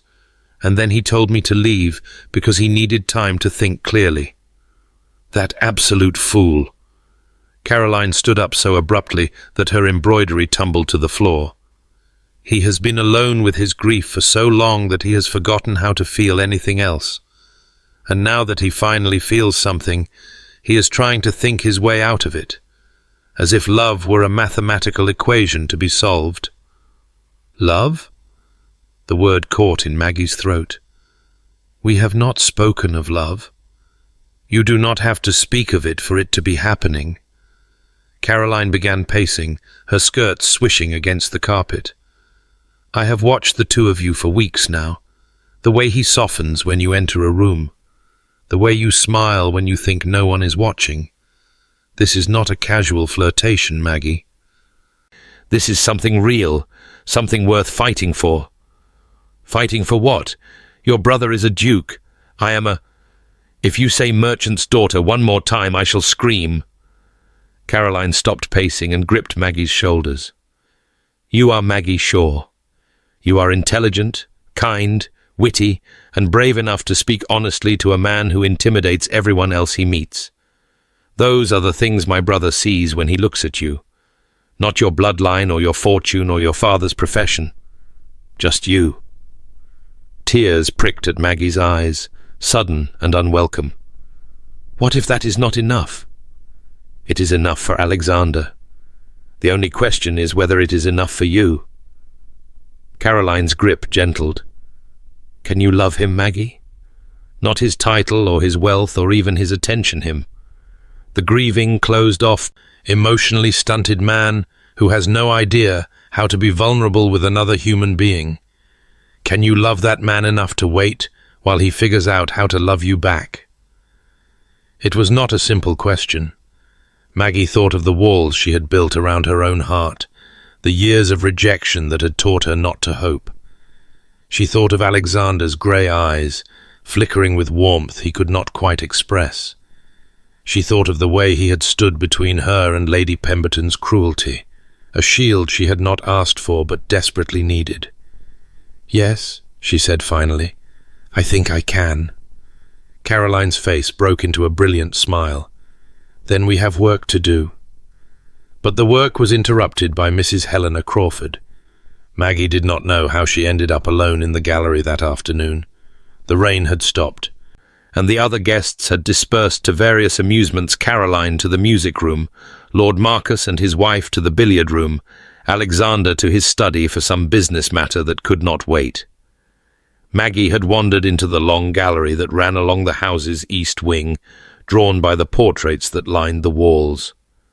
The Ashworth ancestors gazed down at her from gilded frames, stern patriarchs and elegant matriarchs, children in formal poses, hunting scenes and pastoral landscapes. Near the end of the gallery, she found what she had unconsciously been seeking, a portrait of a young woman in a white gown, her dark hair arranged in perfect ringlets, her smile serene and confident. Eleanor. It had to be Eleanor. She was beautiful, was she not? Maggie turned to find Mrs. Crawford standing a few feet away, her expression unreadable. "I was merely admiring the portrait," Maggie said carefully. "The artist was very skilled. Lawrence. He was all the rage that season." Mrs. Crawford moved closer, her eyes on the painted face of Alexander's dead wife. "Eleanor and I were cousins, you know. We grew up together. I was there when she met Alexander for the first time, at a ball not unlike the one where you met him." "I did not realize you were so close." "Oh, yes. We told each other everything." Mrs. Crawford's voice was honey-sweet, with something sharp beneath. "She wrote to me constantly after she married, told me how happy she was, how much she loved him. And then she died, and I came here to help him grieve, and I have been here ever since." Maggie said nothing. She could feel the trap being laid, but she could not yet see its shape. "It has been 3 years now," Mrs. Crawford continued. 3 years of watching him suffer. 3 years of hoping he might eventually move on, might find happiness again with someone suitable. She turned her gaze to Maggie, and the sweetness vanished. "And then you appeared. A merchant's daughter with no connections, no breeding, nothing to recommend her except a sharp tongue and a certain desperate boldness. And suddenly Alexander cannot see anyone else. Mrs. Crawford, do you think he loves you?" The words cut like a blade. "Do you think this infatuation will last? He loved Eleanor, Miss Shaw. He loved her with every fibre of his being, and her death nearly destroyed him. Whatever he feels for you, it is a pale shadow of what they had, a distraction from his grief. And when the novelty wears off, when he remembers who you are and what you are, he will discard you like every other unsuitable woman who has tried to catch his attention." The words landed like blows, each one striking at the fragile hope Maggie had been nurturing. She wanted to argue, wanted to defend herself, but Mrs. Crawford's certainty was devastating. "I see I have upset you." The widow's smile returned, sharp as glass. "I apologize. I only wanted to save you from future heartbreak. It would be cruel to let you believe that someone like you could ever be Duchess of Thornfield." She swept out of the gallery, leaving Maggie alone with Eleanor's portrait and the wreckage of her own heart. The conversation in the library happened that same evening. Maggie had spent the afternoon in a daze, Mrs. Crawford's words echoing through her mind. A pale shadow, a distraction from his grief. Someone like you. She knew she should dismiss them as jealousy, as manipulation, as the desperate tactics of a woman who had hoped to secure Alexander for herself. But the words had found their target, had struck at every fear she had ever harbored about her own worthiness. She had avoided Alexander at dinner, keeping her eyes on her plate, responding to his concerned glances with forced smiles. She had pleaded a headache when the guests gathered in the drawing-room afterward, retreating to her bedchamber with a book she could not read. And then, just as she was preparing for bed, a knock came at her door. "Maggie?" Alexander's voice, low and urgent. "I need to speak with you." She should not open the door. It was late. She was in her dressing gown, and being discovered alone with him would destroy what remained of her reputation. But his voice held something that made her reach for the handle anyway. He stood in the hallway, still dressed for dinner, but dishevelled in a way she had never seen him, cravat loosened, hair slightly disordered, a wild look in his grey eyes. "Alexander? What is wrong? I saw you at dinner. Something has happened. Something has changed." He pushed past her into the room, then seemed to realize where he was and stopped short. "Forgive me. I should not have. I was not thinking. You are here now." She closed the door behind him, past caring about propriety. "Tell me what is wrong." "You tell me first." He turned to face her, and she saw it then, the fear beneath the ice, the vulnerability he tried so hard to hide. You would not look at me at dinner, would not speak to me. What did I do? What happened in the library last night, I know I spoke too freely, revealed too much if I have frightened you away. You did not frighten me. The words came out rough. Someone else did. She told him about Mrs. Crawford, about the gallery, the portrait, the carefully aimed cruelties. She watched his face shift from confusion to understanding to something that looked like rage. That manipulative... He cut himself off, jaw tight. Helena has always been, she hoped, after Eleanor died. She made it clear that she was available, should I wish to remarry. I did not. I had no interest in marriage, no interest in anyone. But she has remained here, and I allowed it because she was Eleanor's cousin, and it seemed harmless. She loves you. She loves the idea of being a duchess. His voice was harsh. What she feels for me is not love. It is ambition dressed in sympathy. He crossed to her, stopping just short of touching her. She was wrong, Maggie. Everything she said to you, it was wrong. Was it? The question came out smaller than she intended. You loved Eleanor. You loved her completely. How can I ever compare to that? You cannot compare to Eleanor because you are not Eleanor. You are Maggie Shaw, stubborn, honest, impossibly brave, and what I feel for you is not a pale shadow of anything. It is new, terrifying, different than anything I have felt before. His hands rose, finally touching her face, cradling her cheeks as though she were something precious. I loved my wife. I will not deny that. But she is gone, and I am still here. And somewhere in the past weeks, I have discovered that being alive means more than just surviving. It means feeling, wanting, hoping for something beyond grief. Tears spilled down Maggie's cheeks. Alexander, I am not good at this. His voice cracked. I have spent 3 years building walls around my heart, and you have somehow walked through them as though they were not there. I do not know how to love you properly. I do not know if I can give you what you deserve.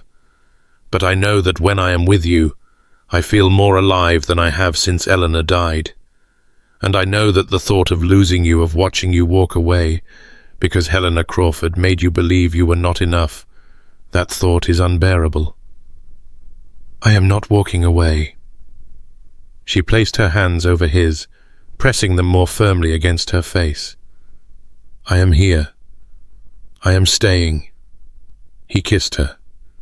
It was not gentle, there was too much desperation in both of them for gentleness. His mouth claimed hers with 3 years of suppressed longing, and she answered with 4 seasons of loneliness, and somewhere in the middle they found each other. When they finally broke apart, both breathing hard, his forehead rested against hers. "Marry me," he said. The words hit her like a wave. "What?"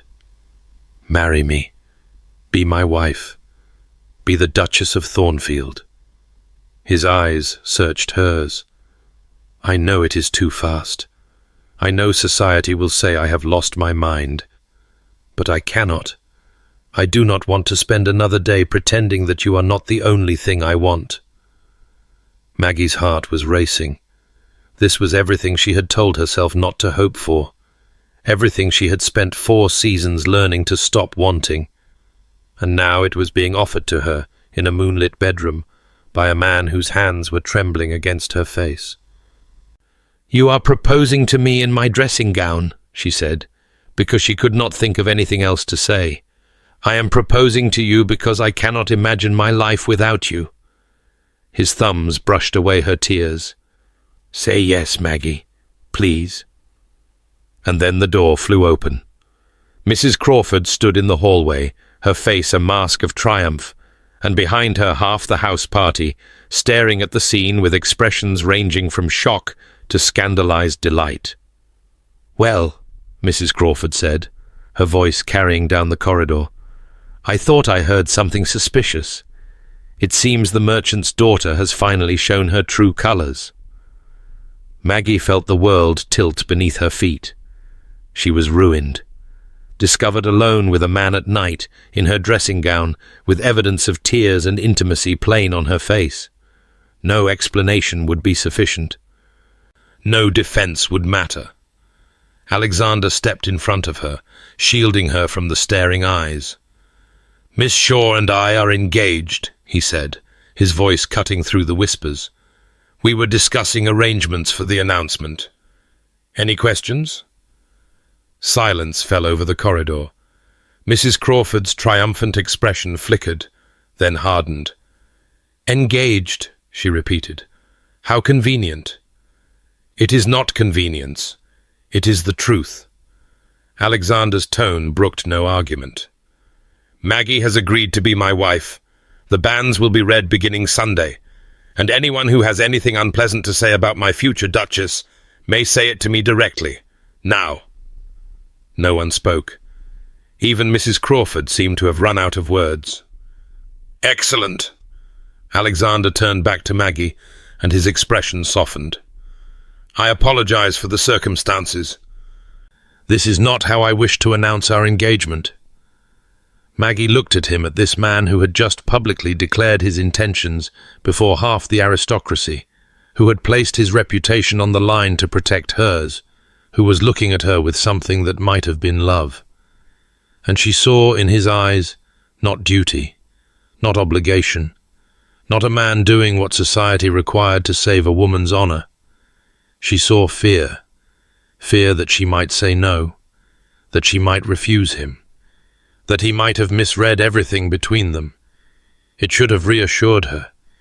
Instead, it broke something inside her chest.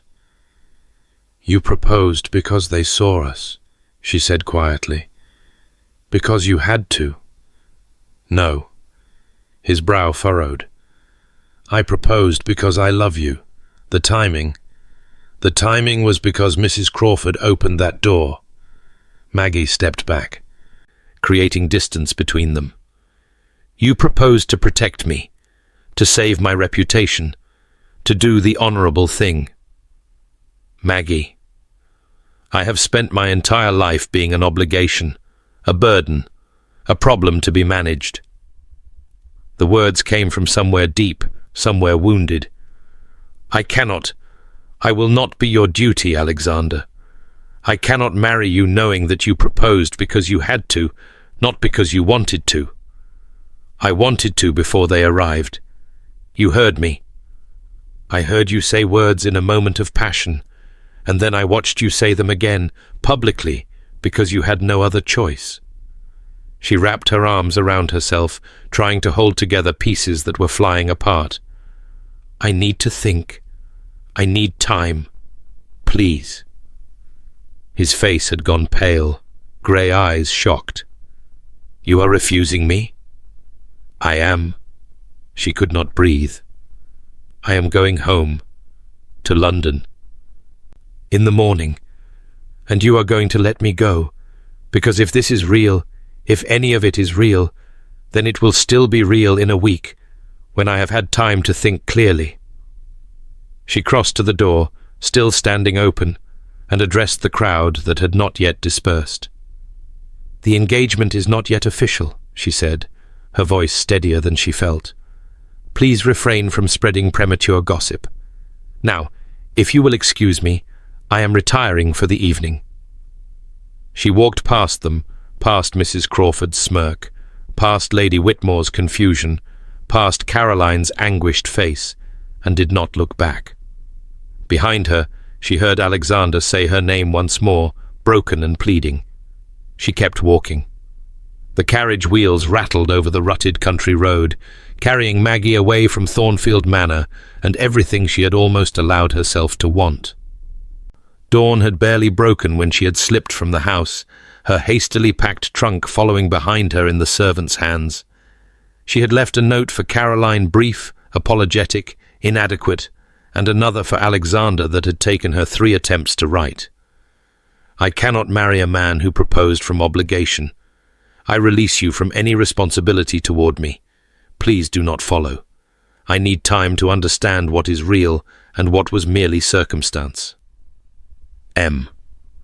The words had felt hollow even as she wrote them, but she had sealed the letter before she could change her mind. Now, watching the Derbyshire hills give way to flatter farmland, she wondered if she had made a terrible mistake, or prevented one. She could not be certain which, and that uncertainty was precisely the problem. I love you, he had said, but he had said it while compromised, while caught, while facing the ruin of her reputation if he did not act. How could she trust words spoken under duress? How could she know if his proposal came from genuine feeling or from the rigid honor that governed every other aspect of his life? The Duke of Thornfield would never allow a woman to be ruined because of him. It would violate everything he believed about duty and responsibility and the proper behavior of gentlemen. He would propose to a scullery maid if circumstances demanded it, would marry anyone at all rather than leave her reputation in tatters. That was not love. That was obligation wearing love's clothing. But he proposed before they arrived, a small voice whispered. He was already saying the words when the door opened. She pushed the voice aside. She could not trust it, could not trust herself, or her desperate desire to believe that someone, anyone might genuinely want her for herself, rather than her fortune, or her usefulness, or the circumstances that demanded it. Better to retreat, better to shore up her walls and return to the safe, lonely existence she had known before Alexander Ashworth had walked onto Lady Pemberton's terrace and changed everything. Better to survive alone than to build her happiness on a foundation of duty. London in late spring should have been lovely. The parks were green, the weather mild, the social season in full swing, with an endless parade of balls and garden parties and evening entertainments. But Maggie saw none of it. She had retreated to her father's townhouse like a wounded animal seeking its den, and there she remained, refusing visitors, ignoring invitations, and telling herself that this hollow ache in her chest would eventually fade. You cannot hide forever, Maggie mine. Her father stood in the doorway of the morning room, watching her with concerned blue eyes. A week had passed since her return from Derbyshire, and she had barely left the house. Whatever happened at that house party, whatever sent you running home in the middle of the night, you must face it eventually. I am not hiding. I am simply choosing not to participate in society at present. She kept her eyes on the book in her lap, though she had read the same paragraph 6 times without comprehending a word. There is a difference. Is there? He crossed to sit beside her, his bulk settling into the delicate chair with comfortable disregard for its groaning protests. Lady Caroline has called 3 times. You have refused to see her each time. That does not seem like choice. That seems like fear. Father, I did not build a fortune by avoiding difficult situations, and I did not raise a daughter to hide from her problems. His voice was gentle despite the firmness of his words. Tell me what happened. Perhaps I can help. Maggie set down her book. She had not told him the full story, had given only the barest outline of a misunderstanding, a hasty departure, a need for time to think. But her father had not survived 3 decades in business by being unobservant, and she could see that her half-truths had not satisfied him.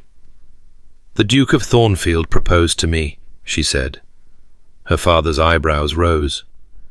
And this is a problem because he proposed after we were discovered alone together. After half the house party had already seen us in a compromising situation. The words came out rough. He proposed because he had to, father, because his honor demanded it, and I cannot marry a man who is only with me from obligation. Her father was quiet for a long moment, his calloused fingers drumming against his knee. "Tell me about this compromising situation. How did it come about?" "Mrs. Crawford, a cousin of his late wife, she said things to me. Cruel things, designed to make me doubt his feelings. And I believed them, or I let them wound me. And when Alexander came to my room that night—" "He came to your room? In the middle of the night?" "To talk. Only to talk." Maggie felt heat rise in her cheeks.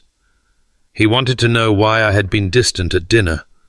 And when I told him what Mrs. Crawford had said, he told me she was wrong, that what he felt for me was real, that he wanted to marry me. So he proposed before anyone discovered you together." "Yes, but—" "And then the door opened and people saw you, and he repeated his proposal publicly to protect your reputation." "Yes, but that is precisely the problem." Maggie stood, pacing to the window, staring out at the street without seeing it. "How do I know which proposal was real? The private one, spoken in passion, or the public one, spoken from duty? How do I trust that he truly wants me, when the circumstances gave him no choice but to act as though he did?" Her father was quiet for so long that she turned to look at him. He was watching her with an expression she could not quite read, something between sadness and understanding. "When I asked your mother to marry me," he said finally, "I was 22 years old and had nothing but the clothes on my back and a half share in a failing textile mill. Her father had already chosen someone else for her, a prosperous merchant with good connections, a man who could provide the security I could not offer. But she refused him, refused everyone her father put forward, and kept refusing until the old man finally gave in and let her marry me." Maggie knew this story. She had heard it 100 times, in 100 variations. But something in her father's voice tonight made it sound new. "I asked her once, years later, why she had taken such a risk on me," he continued. "Why she had defied her father, thrown away the comfortable future she could have had, all for a man with nothing to recommend him but determination and love." "Do you know what she said?" Maggie shook her head. "She said, because when you looked at me, you saw me. Not my father's money, or my family's connections, or what I could do for you. Just me. She said she would rather have struggled in poverty with a man who truly saw her than lived in comfort with one who only saw her usefulness." Her father's eyes glistened. "You are so like her, Maggie. So afraid of being wanted for the wrong reasons that you cannot recognize when someone wants you for the right ones. It is not the same. The Duke is a man who has spent 3 years building walls around his heart, and you somehow walked through them." Her father rose, crossing to stand beside her at the window. "That is what Lady Caroline said when she called. She said her brother has not been the same since you left, that he returned to London the same day you did, and has been haunting his townhouse like a ghost, refusing to see anyone, sending letter after letter that you return unopened." Maggie's heart clenched. She had received the letters, had held each one in her trembling hands before setting it aside with the seal unbroken. She had told herself it was self-protection, that reading his words would only weaken her resolve. Now she wondered if it was simply cowardice. "He proposed before the door opened," her father said gently. "He spoke of marriage before anyone forced his hand. Whatever came after the public declaration, the protection of your reputation, those were consequences, not causes. The cause was a man who loves you, trying to tell you so before he lost his chance." "But how can I know that? How can I be certain?" "You cannot." Her father took her hands in his rough, work-worn ones. "Love is not certainty, Maggie mine. It is faith. Faith that the person who says they love you means it.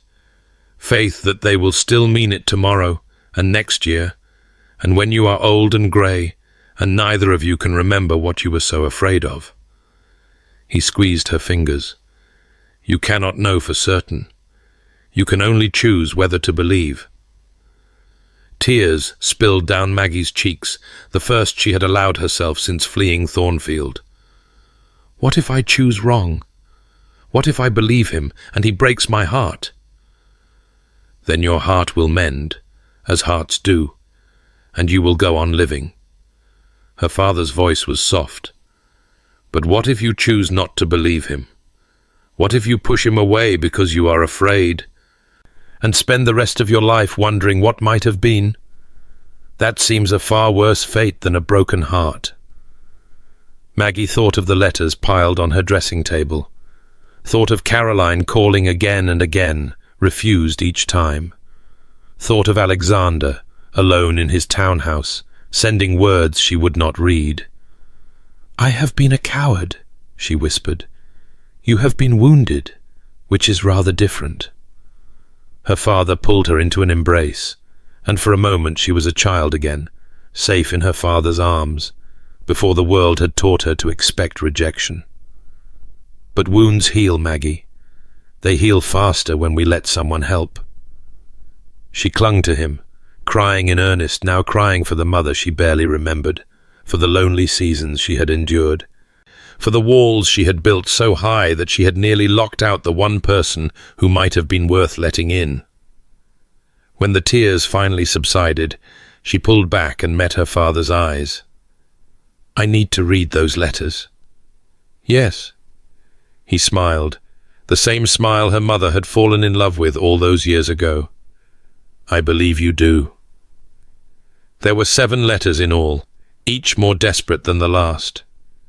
"Maggie," the first one began, "please do not return this unopened like the one before. I need you to understand. I need you to hear what I should have said better that night." She read them in order, watching his careful composure crumble with each passing day. He wrote of the proposal, both proposals, the private and the public, and swore on everything he held sacred that the first had been pure intention, untainted by circumstance.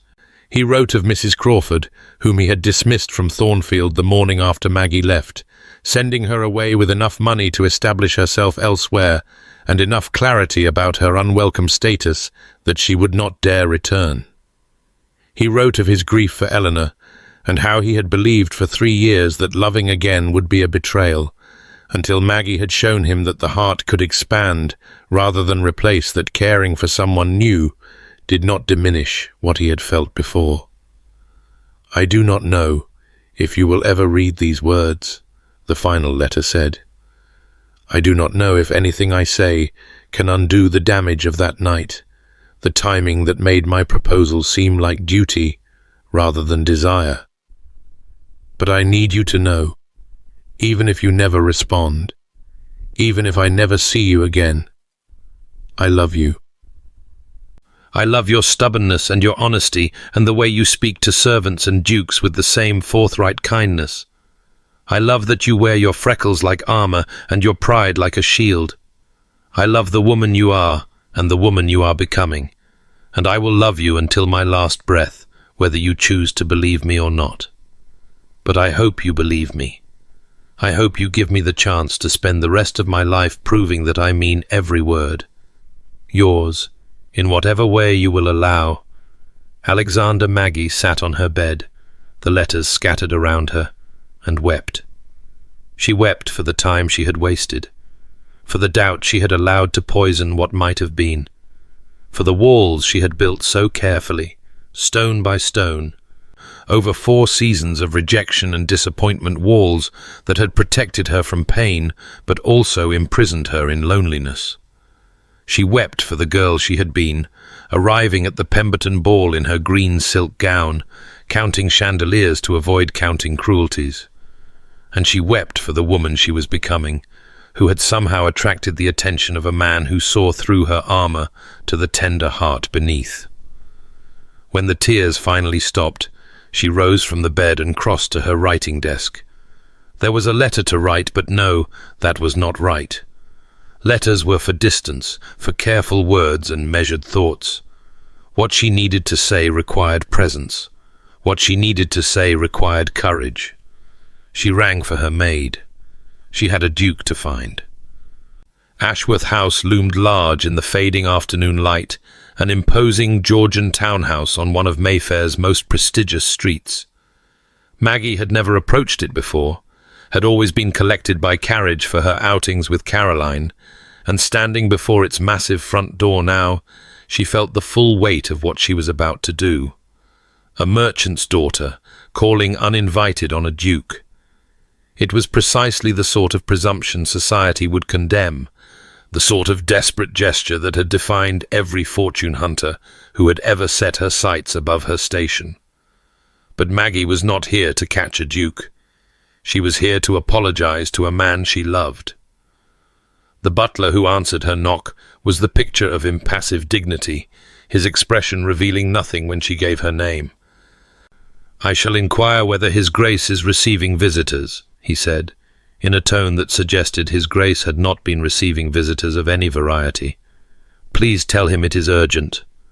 Maggie's voice was steady, though her heart pounded. "Tell him I have read his letters." Something flickered in the butler's eyes. Curiosity, perhaps, or hope, before he retreated into the house, leaving her standing in the entrance hall. The minutes stretched out, each one an eternity, and Maggie had nearly convinced herself that Alexander had refused to see her when footsteps sounded on the stairs. Not the butler. Something faster, less measured. Alexander appeared on the landing, and the sight of him stole her breath. He looked terrible. There was no other word for it. His usually immaculate appearance had given way to dishevelment, his cravat askew, his hair disordered, dark circles beneath his grey eyes. He looked like a man who had not slept in days, who had forgotten to eat, who had been hollowed out by uncertainty. He looked the way she felt. Maggie. Her name was a ragged whisper as he descended the stairs. "You came. I read your letters." She stood her ground as he approached, resisting the urge to close the distance between them. She needed to say this properly, needed him to hear every word. "I should have read them sooner. I should have trusted you when you told me the truth at Thornfield. I was afraid, and I let that fear convince me that you could not possibly mean what you said. I meant every word." He stopped a few feet away, close enough that she could see the tremor in his hands. "I still mean them." "I know." She drew a breath, steadying herself. "I have spent my whole life being unwanted, Alexander. Not by my father, he has always loved me, but by everyone else.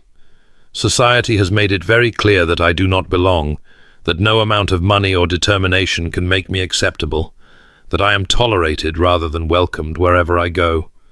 And I learned to protect myself from that rejection by pushing people away first, by convincing myself that I did not want what I could not have." His jaw tightened. "Maggie, let me finish, please." She raised a hand, and he fell silent. "When you proposed the first time, before the door opened, I wanted so desperately to believe you. But wanting made me vulnerable, and vulnerability terrified me. So when Mrs. Crawford gave me reasons to doubt, I seized on them. I told myself that you were only acting from duty, from honor, from the rigid code that governs your life. Because if I believed that, then your proposal did not mean anything, and I did not have to be afraid of losing something precious. And now," his voice was barely audible, "what do you believe now?" "I believe that I have been a fool." Tears pricked at her eyes, but she blinked them back. "I believe that I let fear rob me of something that might have been wonderful. I believe that when you said you loved me, you meant it, and I threw that love back in your face because I was too afraid to accept it. Maggie, I am not finished." She stepped closer, close enough to see the rapid pulse at his throat. "I believe that you are infuriating and cold and impossibly stubborn, and that underneath all of that ice there is a man who has been hurt so badly that he forgot how to feel." I believe that we are alike in that way, two wounded people who built walls around our hearts and convinced ourselves we were safer alone. She reached up, her fingers trembling as they touched his face. And I believe that I love you, Alexander. I love you, and I am sorry. And if you can find it in your heart to forgive me for running away. He kissed her.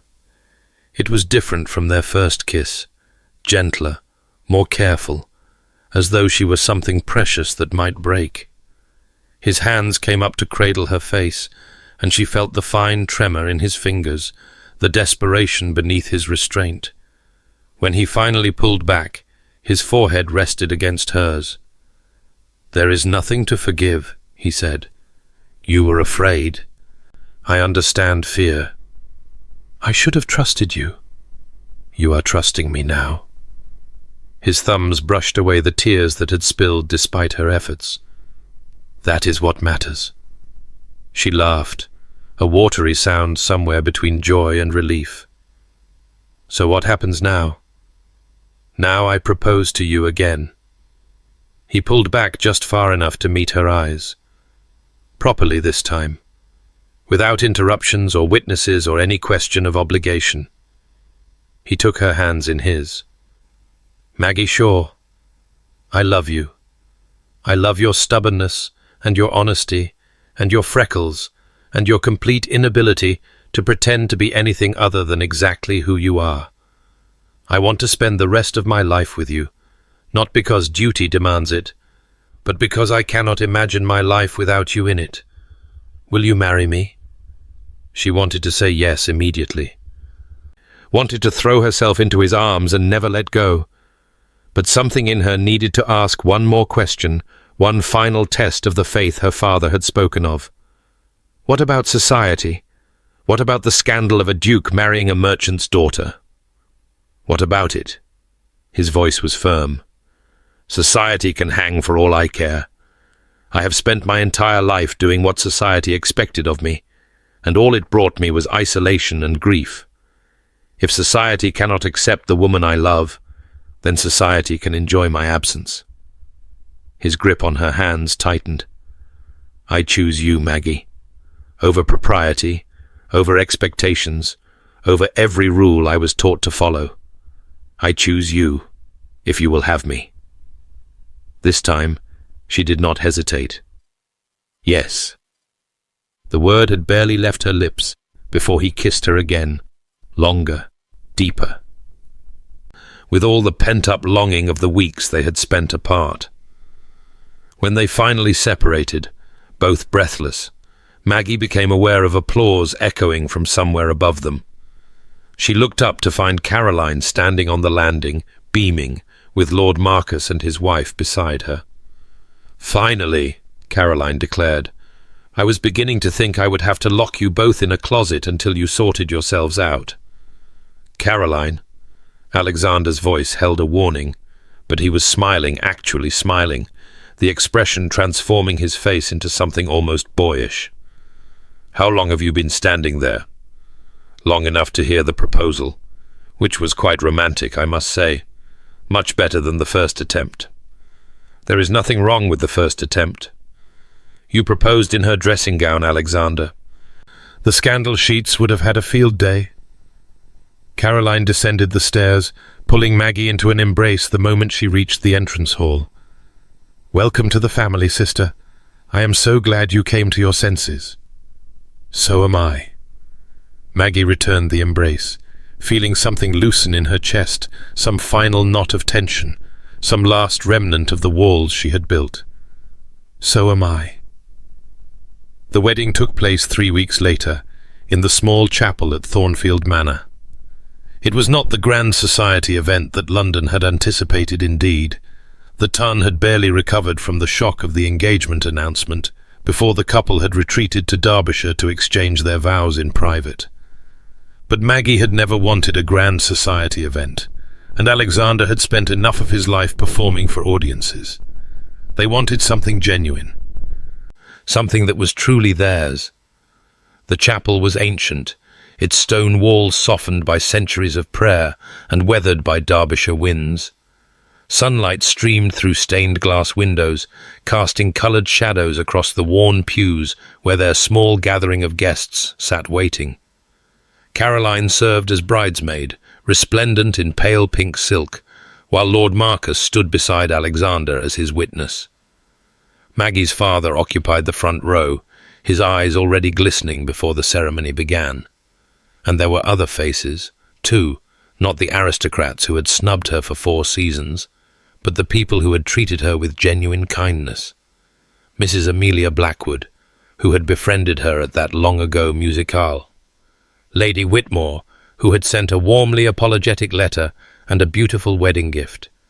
Even Bessie Collins, the maid from the Pemberton ball, who had been quietly hired into the Thornfield household and now sat at the back of the chapel with the other servants, crying happy tears into a handkerchief. Maggie walked down the aisle on her father's arm, wearing a gown of ivory silk that caught the coloured light and scattered it like jewels. She had chosen not to wear a veil she wanted to see clearly, wanted to meet Alexander's eyes the moment she entered the chapel and hold his gaze all the way to the altar.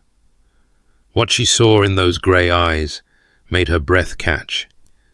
He was looking at her the way her father had described her mother looking at him all those years ago, as though he saw her. Not her father's money, or her unsuitable bloodline, or the scandal that had brought them together. Just her. Just Maggie. The vicar's words washed over her in a blur, ancient phrases, sacred promises, the weight of vows that had bound couples together for centuries.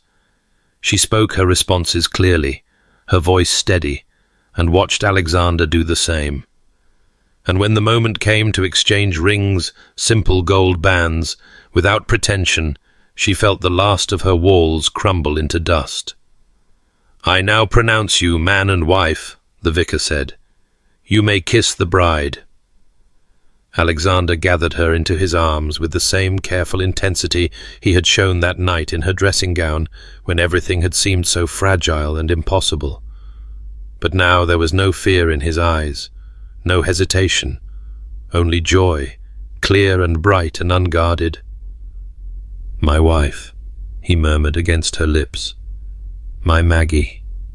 She kissed him back, pouring everything she felt into the gesture, all the loneliness of her past, all the hope of her future, all the love she had spent so many years afraid to offer. The small congregation applauded, Caroline cheered, and somewhere in the back of the chapel, Bessie Collins sobbed loudly enough to echo off the ancient stones. They were married. Against all odds, against all expectations, against everything society had taught her to believe about her own worth. They were married, and she was home. The early years of their marriage were not always easy, but they were always worthwhile. Alexander learned to speak his feelings rather than burying them beneath ice and duty, though the learning came slowly and with occasional setbacks. Maggie learned to accept love without waiting for it to be withdrawn, though some days the old fears rose up and had to be gently talked back into submission. They fought sometimes, both of them too stubborn to give ground easily, but they also made up, and the making up taught them things about themselves and each other that smoother sailing never could have. Their first child arrived a year after the wedding, a daughter with her mother's red hair and her father's grey eyes, whom they named Eleanor Margaret, after 2 women they had loved and lost. Maggie had worried about the name, had wondered if it would cause Alexander pain, but he had been the one to suggest it. "She is gone," he said, his hand resting on Maggie's rounded belly, "but she was part of my life, and I do not want to pretend otherwise. This child will know about her namesake. She will know that I loved before, and that loving again did not diminish that love." 2 more children followed, a boy named Reginald after Maggie's father, and another girl named Caroline after the sister who had championed their match from the beginning. Thornfield Manor, which had been so quiet and sad when Maggie first arrived, became a place of noise and chaos and boundless joy. Society adapted, as society always does. The scandal of a duke marrying a merchant's daughter faded into a romantic story, retold at dinner parties by people who claimed to have supported the match all along. Lady Pemberton continued to snub them. Some grudges are eternal, but her influence had waned, and her cuts were more amusing than painful. Mrs. Helena Crawford had remarried within a year to a viscount who seemed entirely untroubled by her history, and Maggie found that she could not hold on to her resentment. Everyone deserved a chance at happiness, even those who had tried to prevent hers.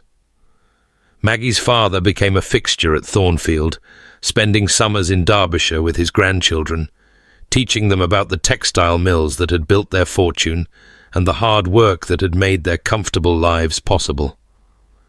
He died peacefully in his sleep when young Ellie was 7, surrounded by family, and Maggie grieved him with the full depth of her heart, but she grieved knowing that he had seen her happy, had met his grandchildren, had witnessed the life she had built. It was more than many received. Caroline married Lord Marcus Fairfax, to absolutely no one's surprise, and their house became a second home for the Thornfield children. The two families spent holidays together, Christmases full of noise and presents, and the particular chaos that comes from too many children in too small a space. Alexander, who had once been called the Ice Duke, was often found on the floor building block towers for toddlers, or reading stories in exaggerated voices to delighted audiences of small people.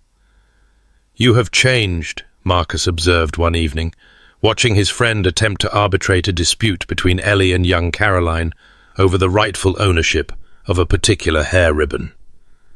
"I have thawed," Alexander corrected. "There is a difference." "Is there?" Alexander looked across the room to where Maggie sat with Marcus's wife, both women laughing over some private joke. As if sensing his gaze, Maggie looked up and met his eyes, her smile softening into something private, something just for him. "Yes," he said. "There is." 8 years after their wedding, Maggie stood in the garden at Thornfield Manor and watched her children play. It was high summer, the gardens her mother-in-law had designed in full and glorious bloom. Ellie was teaching young Reggie some complicated game involving hoops and sticks that seemed to have no rules. Baby Caroline, not such a baby anymore, at 3 years old, was collecting flowers with the grim determination of a general marshalling troops. Alexander had been called away to deal with some estate matter, but Maggie could see him through the study window, his dark head bent over papers, occasionally glancing up to watch his family through the glass. She thought of the woman she had been 8 years ago, the woman who had arrived at Lady Pemberton's ball in her green silk gown, counting chandeliers to avoid counting cruelties, the woman who had built walls so high that she could no longer remember what sunlight felt like. That woman would not have believed this life was possible, would not have believed that a duke would see her for who she truly was, would love her stubborn honesty and her freckles and her merchant blood, would not have believed that she could be a duchess, a mother, a wife, not despite who she was, but because of it. "Mama!" Ellie came running across the lawn, hair flying wild behind her. "Mama, there is a carriage coming. Is it Aunt Caroline?" "I expect so, darling." Maggie smoothed her daughter's hair back from her flushed face. "She and Uncle Marcus are bringing the cousins for the summer. Remember? Will Cousin Frederick let me ride his pony this time? You shall have to ask him nicely. I always ask nicely." Ellie's expression suggested that her definition of nicely and Maggie's were not entirely aligned. "Mama, will there be a party tonight, with dancing?" "A small one, yes, for the grown-ups." "I want to come. I am almost 8. That is very nearly grown." Maggie laughed and kissed her daughter's forehead. "Ask your father. Perhaps he will let you watch from the landing."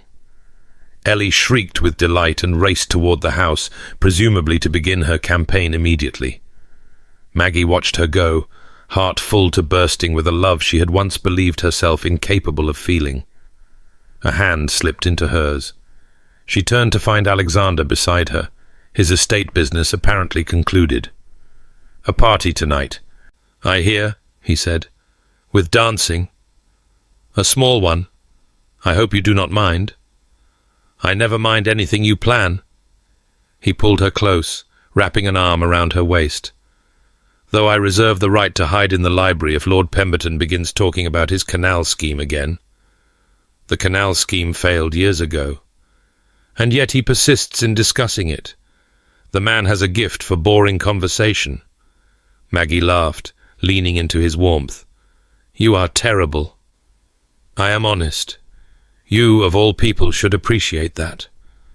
She looked up at him at the face that had once seemed carved from ice, now softened by years of love and laughter.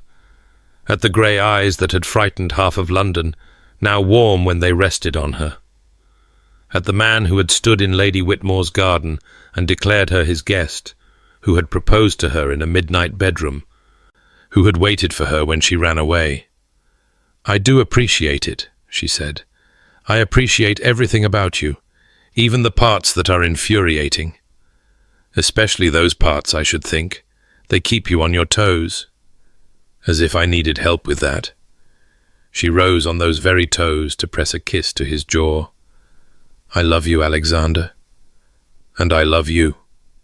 His arm tightened around her. I loved you when you were a stranger on a terrace, being kind to a crying servant. I loved you when you told me I could set a ballroom on fire. I loved you when you ran away from me, and when you came back, and every moment in between. You were not certain you loved me when I was a stranger on a terrace.